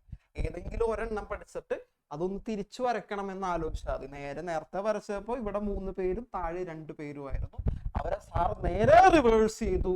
മുകളിൽ 2 പേരും താഴെ 3 പേരും. അതൊക്കെ ആണെങ്കിൽ തമ്പ് കാണിച്ചേ. അതൊക്കെ അല്ലേ? അതൊക്കെയാണ്. ഓക്കെ, ബേസ് സെന്റർ വരച്ചിട്ടുണ്ട്. ബേസ് സെന്ററിന്റെ മുകളിലേക്ക് പോകുമ്പോൾ എനർജി ഇൻക്രീസും. ബേസ് സെന്റർ എന്ന ലൈനിന്റെ ആവറേജ് എനർജി ലൈനിന്റെ താഴേക്ക് പോകുമ്പോൾ എനർജി ഡിക്രീസും. അത് അവിടെ നിന്നോട്ടെ. ഇനി പേരിൽ മാറ്റമുണ്ട്. നേരത്തെ നമ്മൾ ഈ 2 പേരെ വെറും ഇ എന്നാണ് വിളിച്ചിരുന്നത്. പക്ഷെ ഇത് ഇ ജി ആണ്. ഓക്കെ, ഇവര് ഇ ജി ആണ്.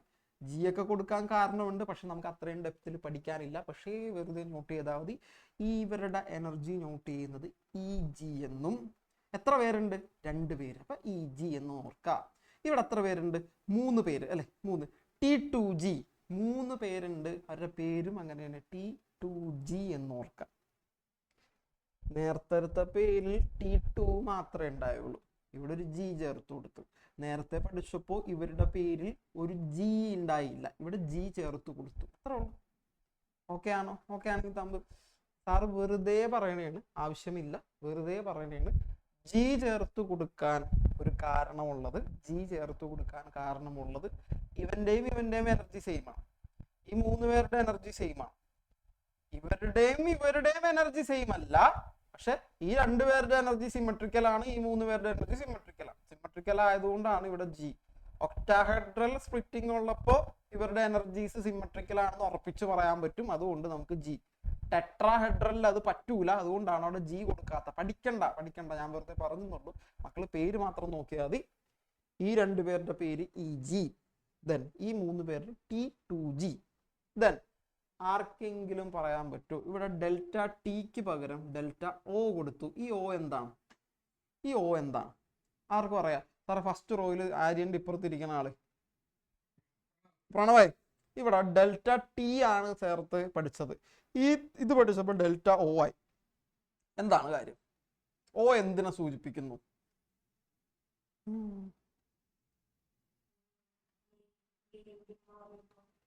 അല്ല, O എന്തിനെ സൂചിപ്പിക്കുന്നു? സിമ്പിളാണ്, ഭയങ്കര സിമ്പിളാണ്. അതിന്റെ ഉത്തരവൊക്കെ സ്ക്രീനിൽ കിടപ്പുണ്ട്. കൊല്ലോട അതിനെ. അടുത്ത ആള് കൈ നോക്കണ്ട, ആഞ്ചലോ. ആ,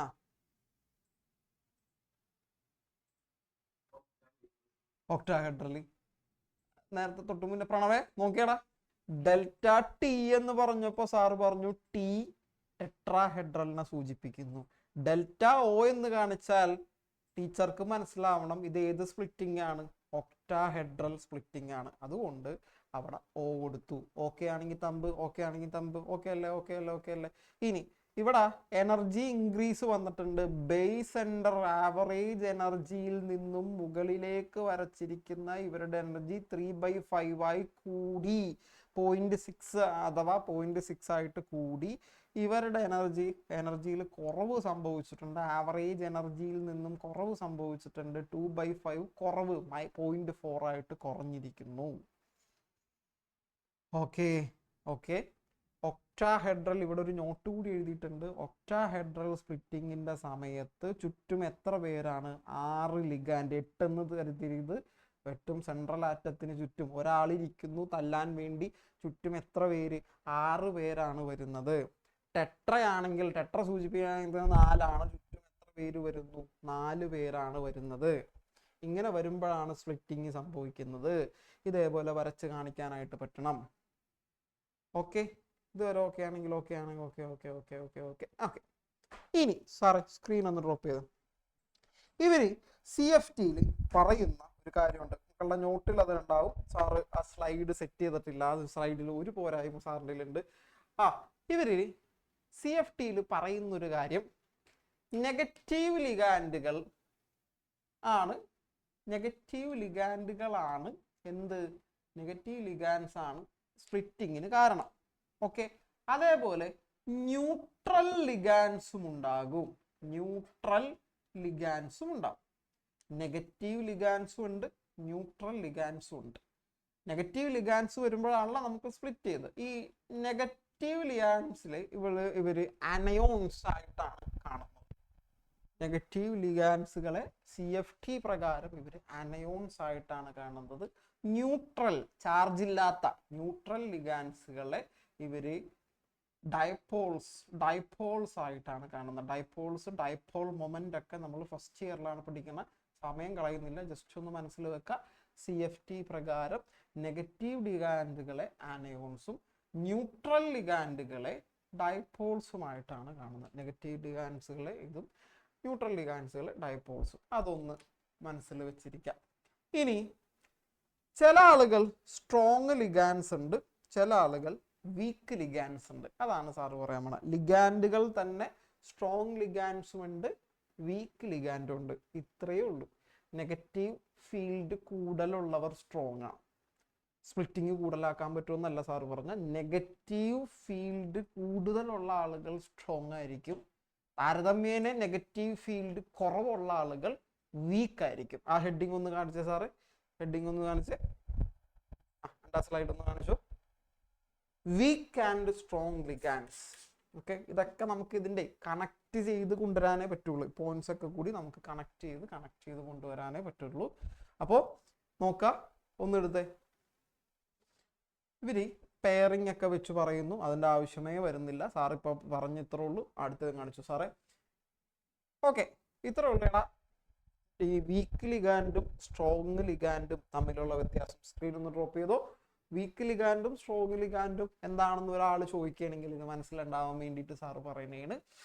ഇവിടെ നെഗറ്റീവ് ഫീൽഡ് കൂടുതലുള്ളത് സ്ട്രോങ്ങും, ദെൻ നെഗറ്റീവ് ഫീൽഡ് കുറവുള്ളതാണെങ്കിൽ അവർ വീക്ക് ലിഗാൻഡുകളാണ്. ഓക്കെ ആണോ? ഓക്കെ അല്ലേ? ഓക്കെ അല്ലേ? നെഗറ്റീവിനെ ബേസ് ചെയ്തിട്ടാണ്. ഒരു കാര്യം കൂടി സാറേ, ഒരു സീരീസ് എന്നുള്ള ഒരു ഒറ്റ കാര്യമുണ്ട്. മുകളിലെടുത്ത് ഇതാണ് 62 കാണിച്ചു ബാക്കിലും. അതൊക്കെ സ്പെക്ട്രോ കെമിക്കൽ സീരീസ്. ഓക്കെ, ഈ പറയുന്ന ഫീൽഡിൻ്റെ സ്ട്രെങ്ത് വെച്ച് നമ്മൾ കാണിച്ചിരിക്കുന്ന ഒരു സീരീസാണ്. Ligands are arranged in the increasing order of their field strength. എല്ലാവരും ബോർഡിലേക്ക് നോക്കാം.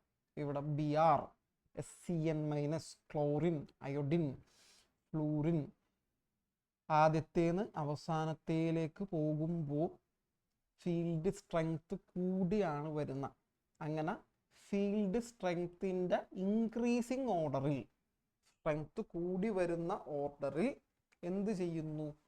ആ അറേഞ്ച് ചെയ്യുന്ന ലിഗാൻഡുകളെ ആരെയാണ് അറേഞ്ച് ചെയ്തിരിക്കുന്ന? ലിഗാൻഡുകളുടെ ഫീൽഡ് സ്ട്രെങ്ത്തിനെ ബേസിൽ ഇൻക്രീസിങ് ഓർഡറിൽ അറേഞ്ച് ചെയ്തിരിക്കുന്നതിനെയാണ് സ്പെക്ട്രോ കെമിക്കൽ സീരീസ്. ഇതൊക്കെ ലിഗാൻഡുകളാണ്. നമുക്കറിയാം EN ഒരു ലിഗാൻഡാണ്, CN ഒരു കാർബോണിൽ എന്നുള്ള ലിഗാൻഡാണ്, സൈനൈഡ് എന്നുള്ള NH3 ഒക്കെ ഒരു ലിഗാൻഡാണ്. അപ്പോൾ എന്താണ് സ്പെക്ട്രോ കെമിക്കൽ സീരീസ്? ലിഗാൻഡുകളെ അവരുടെ ഫീൽഡ് സ്ട്രെങ്ത്തിൻ്റെ ബേസിസിൽ ഇൻക്രീസിങ് ഓർഡറിൽ, ചെറുതിൽ നിന്നും വലുതിലേക്ക് കൂടി വരുന്ന രീതിയിൽ എന്ത് ചെയ്തിരിക്കുന്നത്? അറേഞ്ച് ചെയ്തിരിക്കുന്നതാണ് എന്ത്? സ്പെക്ട്രോ കെമിക്കൽ സീരീസ്. സിമ്പിൾ അല്ലേ? ലിഗാൻസ് ആണ്, ഇവരൊക്കെ ലിഗാൻഡുകളാണ്. ഇവരുടെ ഫീൽഡ് സ്ട്രെങ്ത് കൂടുന്ന രീതിയിൽ അറേഞ്ച് ചെയ്തിരിക്കുന്നു. ഇവിടെ എന്തെങ്കിലും ഒരു മിസ്മാച്ച് തോന്നുന്നുണ്ടോ? നമ്മൾ CFT പഠിച്ചിട്ട് നേരെ ഇത് പഠിക്കുകയാണ്. എന്തെങ്കിലും ഒരു മിസ്മാച്ച് തോന്നുന്നുണ്ടോ? ഇവിടെ നെഗറ്റീവ് ആളുകൾ ആദ്യം എവിടെയാണ് കിടക്കുന്നതെന്ന് നോക്കി. നെഗറ്റീവ് ഉള്ള ലിഗാൻഡുകൾ കിടക്കുന്നത് ഏറ്റവും കൂടുതലുള്ള സ്ഥലത്താണോ ഏറ്റവും കുറവുള്ള സ്ഥലത്താണോ? സീരീസ് പ്രകാരം നോക്കുമ്പോൾ നെഗറ്റീവ് ലിഗാൻഡുകൾ കിടക്കുന്നത് ആദ്യമാണോ അവസാനമാണോ? ആദ്യമാണ്. ഒന്ന് നോക്കി, ബോർഡിലേക്ക് നോക്കി. നെഗറ്റീവ് ലിഗാൻഡുകൾ ആദ്യമാണ് കിടക്കുന്നത്. ന്യൂട്രൽ ലിഗാൻഡുകൾ, സിയോനൊക്കെ ചാർജ് കൊടുത്തിട്ടില്ല. സിയോനൊന്നും പ്രത്യേകിച്ച് ചാർജ് കൊടുത്തിട്ടില്ല. NH3 ചാർജ് കൊടുത്തിട്ടില്ല. ഫീൽഡ് സ്ട്രെങ്ത് പ്രകാരം നോക്കുമ്പോൾ ഐനേക്കാളും ഈ പറഞ്ഞ നെഗറ്റീവ് ലിഗാൻഡുകളേക്കാൾ കൂടുതൽ ആണ് ഇവരുടെ ഫീൽഡ് സ്ട്രെങ്ത് എന്നാണ് പറഞ്ഞിരിക്കുന്നത് NH3 CO. ക്രിസ്റ്റൽഡ് ഫീൽഡ് തിയറിയിൽ നമ്മൾ പഠിച്ചത്, സാറേ സ്ക്രീൻ ഒന്ന് ഡ്രോപ്പ് ചെയ്ത്, ക്രിസ്റ്റൽ ഫീൽഡ് തിയറിയിൽ നമ്മൾ പഠിച്ചത് നെഗറ്റീവ് ലിഗാൻഡുകൾ വരുമ്പോൾ ഡീജനറേറ്റ് സ്പ്ലിറ്റ് ആകുന്നു അല്ലെ? ന്യൂട്രൽ ലിഗാൻഡുകൾ ന്യൂട്രൽ ലിഗാൻഡുകൾ വരുന്ന കാര്യങ്ങൾ നമ്മൾ പഠിച്ചിട്ടില്ല. പക്ഷേ അല്ലെങ്കിൽ സ്പെക്ട്രോ കെമിക്കൽ സീരീസ് പ്രകാരം, നമ്മൾ തൊട്ട് മുന്നേ പഠിച്ച സീരീസ് പ്രകാരം സിയോനൊക്കെ എന്ത് കൂടുതലാണ്? ഫീൽഡ് സ്ട്രെങ്ത് കൂടുതലാണ്. അതായത് ഇത്രയേ ഉള്ളൂ, സാറ് പറഞ്ഞു വരുന്ന ഇത്രയേ ഉള്ളൂ. CFT എന്ന തിയറിക്ക് ഒരു ലിമിറ്റേഷൻ ഉണ്ടടാ. CFT എന്നുള്ള തിയറിക്ക് ഒരു ലിമിറ്റേഷൻ ഉണ്ട്. സീരീസ് പ്രകാരം നോക്കുമ്പോൾ, സാറേ ആ സീരീസിന്റെ പേരൊന്നുകൂടി കാണിച്ച്. സീരീസ് പ്രകാരം, നമ്മളുടെ സ്പെക്ട്രോ കെമിക്കൽ സീരീസ് പ്രകാരം നോക്കുമ്പോൾ നമ്മളുടെ ഏത് ലിഗാൻഡുകൾ? ന്യൂട്രൽ ലിഗാൻഡുകൾക്കാണ് ഫീൽഡ് സ്ട്രെങ്ത് കൂടുതൽ. നെഗറ്റീവ് ഫീൽഡ് ആയിക്കോട്ടെ, ഫീൽഡ് സ്ട്രെങ്ത് കൂടുതൽ CO. ഇവിടെ ലിഗാൻഡുകൾ പോയിന്റ് ചാർജായി മാറുമ്പോൾ നമ്മളുടെ സ്പ്ലിറ്റിംഗ് എഫക്റ്റിൽ കാണിക്കുമ്പോൾ ഈ സ്പെക്ട്രോ കെമിക്കൽ സീരീസ് ഉള്ള ആളുകൾ, തുടക്കത്തിൽ വരുന്ന ആളുകൾ വരുമ്പോൾ മാത്രമേ സ്പ്ലിറ്റിംഗ് നടക്കുകയുള്ളൂ എന്നാണ് CFT പറയുന്നത്. പക്ഷെ നമ്മളുടെ സ്ക്രീൻ ഒന്ന് ഡ്രോപ്പ് ചെയ്ത് COയ്ക്കൊക്കെ ഫീൽഡ് സ്ട്രെങ്ത് കൂടുതലാണ് അല്ലെ. സീരീസ് പ്രകാരം നോക്കുമ്പോൾ കാർബോണിൽ എന്ന ലിഗാൻഡിന് എന്ത് കൂടുതലാണ്? ഫീൽഡ് സ്ട്രെങ്ത് ഒക്കെ കൂടുതലാണ്. പക്ഷേ ഇവര് വരുമ്പോൾ ഉള്ള സ്പ്ലിറ്റിങ്ങിനെ കുറിച്ച് CFT പറയുന്നില്ല. CFT പറഞ്ഞത് നെഗറ്റീവ് ലിഗാൻഡുകളെ കുറിച്ചാണ്. നെഗറ്റീവ് ലിഗാൻഡ്സ് വരുമ്പോൾ ആളുകൾ സ്പ്ലിറ്റ് ചെയ്യുന്നതായി ആര് പറഞ്ഞിട്ടുള്ളൂ? CFT പറഞ്ഞിട്ടുള്ളൂ. CO പോലെയുള്ള ലിഗാൻഡുകൾക്ക് ഫീൽഡ് സ്ട്രെങ്ത് കൂടുതലായിട്ട് പോലും അവരുടെ സ്പ്ലിറ്റിങ്ങിനെ കുറിച്ച് മെൻഷൻ ചെയ്യാൻ CFTക്ക് പറ്റിയിട്ടില്ല. അതൊരു ലിമിറ്റേഷനായി. ഇവർക്ക് ഫീൽഡ് സ്ട്രെങ്ത് കൂടുതലാണ്. ഇവരപ്പോൾ വരുന്ന സമയത്ത് അവര് സീനിയേഴ്സിനേക്കാൾ, ഇവന്മാരെക്കാളും നന്നായിട്ട് തല്ലാൻ പറ്റുന്ന സീനിയേഴ്സ് ഇവന്മാരാണ്. പക്ഷെ ഇവന്മാരുടെ സ്പ്ലിറ്റിങ്ങിനെ കുറിച്ച് യാതൊന്നും തന്നെ ഇവര് പറഞ്ഞിട്ടില്ല. അതൊരു ലിമിറ്റേഷനാണ്. Okay set. CO കാർബോണിൽ പോലെയുള്ള ആളുകൾക്ക് ഫീൽഡ് സ്ട്രെങ്ത് കൂടുതലായിട്ട് പോലും സ്പ്ലിറ്റിങ്ങിന് വേണ്ടി ഇവരെ പറഞ്ഞിട്ടില്ല, മെൻഷൻ ചെയ്തിട്ടില്ല. അതൊരു പോരായ്മയാണ്. അതിന്റെ നോട്ട് ഉണ്ടാവും എന്ന് കരുതണം. സാറേ ഒന്ന് മ്യൂട്ട് ചെയ്യോ സാറ്?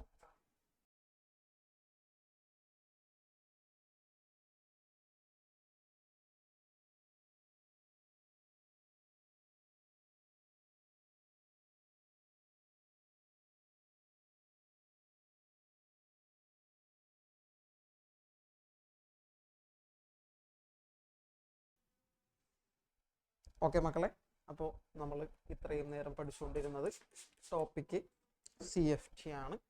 CFT എന്ന് പറഞ്ഞാൽ ക്രിസ്റ്റൽ ഫീൽഡ് തിയറിയാണ്. ക്രിസ്റ്റൽ ഫീൽഡ് തിയറിയിൽ സെൻട്രൽ ആറ്റത്തിന് ചുറ്റും നമ്മളുടെ നെഗറ്റീവ് ലിഗാൻഡുകൾ വരുമ്പോൾ അതിനകത്ത് ഡി ഓർബിറ്റൽ പ്രത്യേകം എടുത്ത് പറയുന്നു. മറ്റൊരു ഒരു ഓർബിറ്റലുള്ള ഡി ഓർബിറ്റൽ 5 പേര് അവരുടെ എനർജി സെയിം ആയതുകൊണ്ട് ഡീജനറേറ്റ് എന്നറിയപ്പെടുന്നു. ആ ഒരു പ്രോപ്പർട്ടി ഡീജനറൻസി എന്നറിയപ്പെടുന്നു. അവർക്ക് ചുറ്റും ലിഗാൻഡുകൾ, സീനിയേഴ്സ് തല്ലാൻ കൂടുമ്പോൾ ഓടി രക്ഷപ്പെടുന്ന പോലെ അവർക്ക് ചുറ്റും ലിഗാൻഡുകൾ വരുമ്പോൾ അവർ സ്പ്ലിറ്റ് ആകും. ആ ഓർബിറ്റൽസ് സ്പ്ലിറ്റ് ആകും, എനർജിയിൽ വ്യത്യാസം വരും. ആദ്യം എനർജി സെയിം ആയിരുന്നു, പിന്നീട് അവരുടെ എനർജി എന്ത് വരുന്നു? വ്യത്യാസം വരുന്നു. സ്ക്രീനിലേക്ക് എല്ലാവരും കാണിക്കണം. എത്ര ടൈപ്പ് സ്പ്ലിറ്റിംഗ് ആണ് സാർ ഇന്ന് പഠിപ്പിച്ച? CFT പ്രകാരം എത്ര ടൈപ്പ്? സ്ക്രീനിലേക്ക് കാണിക്കുക. എത്ര ടൈപ്പ് സ്പ്ലിറ്റിംഗ്? 2 എണ്ണം. ഒന്ന് ടെട്രാഹെഡ്രൽ രീതിയും ഒന്ന് ഒക്ടാഹെഡ്രൽ രീതിയും. ടെട്രാഹെഡ്രൽ രീതിയിൽ എത്ര ടെട്രാഹെഡ്രൽ രീതിയിൽ എത്ര ലിഗാൻഡുകളാണ് ചുറ്റും കൂടുന്ന? എത്ര സീനിയേഴ്സ് ആണ് ചുറ്റും കൂടുന്ന തല്ലാൻ വേണ്ടി? സ്ക്രീനിലേക്ക് കാണിക്ക്. അർജുനെ, എത്ര ലിഗാൻഡുകളാണ് ടെട്രാഹെഡ്രൽ രീതിയിൽ ചുറ്റും വരുന്നത്? സാർ ഒരാളെ വരച്ചു. 1 2 3 4 പേര് വരുന്നു.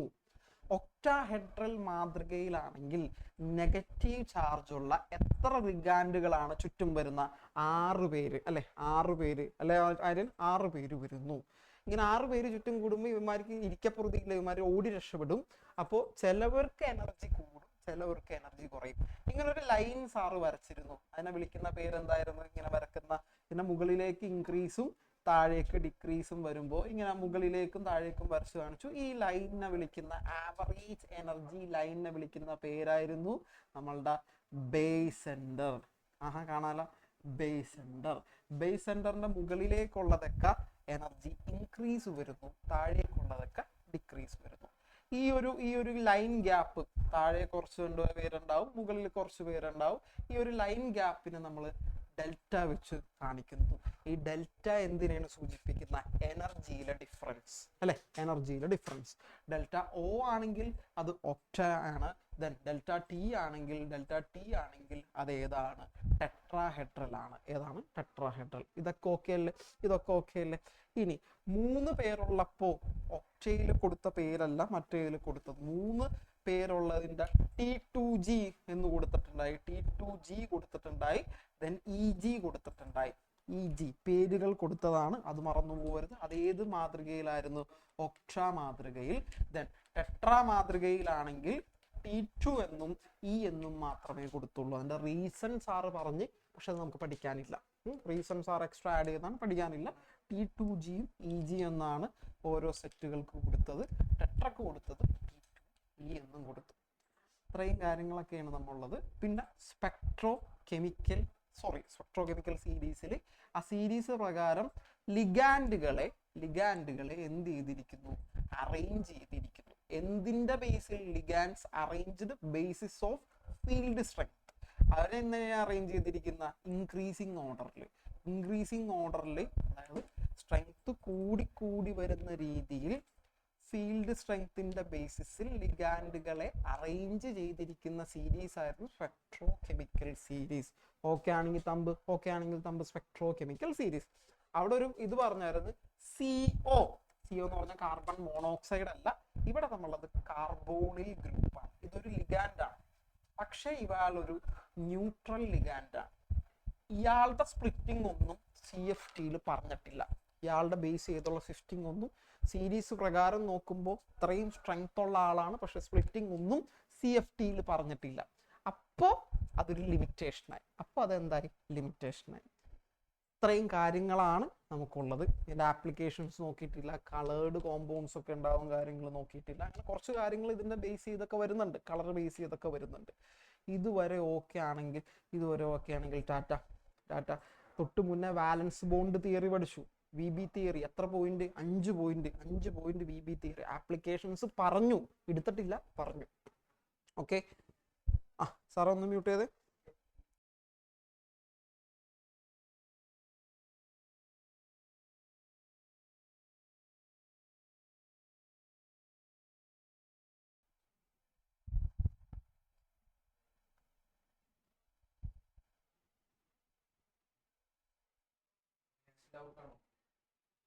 അവിനാഷേ, എന്താടാ? അവിനാഷേ ചോദിച്ചു. സാർ കേൾക്കുന്നുണ്ടാ? എടാ ഒന്ന് ടൈപ്പ് ചെയ്തോ, ഒരു കണക്ഷൻ വെച്ചാക്കണോ കേൾക്കാത്ത. വേഗം ഒന്ന് ചാറ്റ് ബോക്സിലിട്ട്.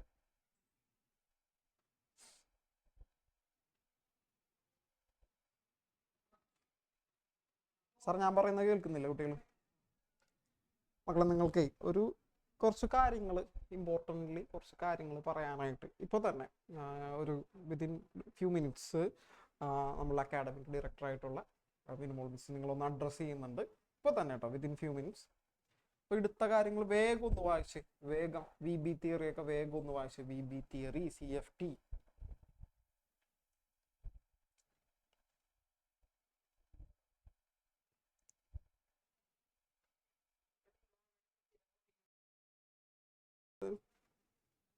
ആരും ലീവ് ചെയ്യരുത്. നിങ്ങളുടെ ക്ലാസ്സിൻ്റെ അവസാനം വരെ അറ്റൻഡൻസ് മാർക്ക് ചെയ്യപ്പെടുന്നതാണ്, പ്രത്യേകം നോട്ട് ചെയ്യപ്പെടും കേട്ടോ. ഇന്നെന്തായാലും നമുക്ക് കയറാത്തവന്മാർക്ക് എന്തായാലും അറ്റൻഡൻസിൻ്റെ ഫോളോ അപ്പ് നടക്കുന്നുണ്ട്.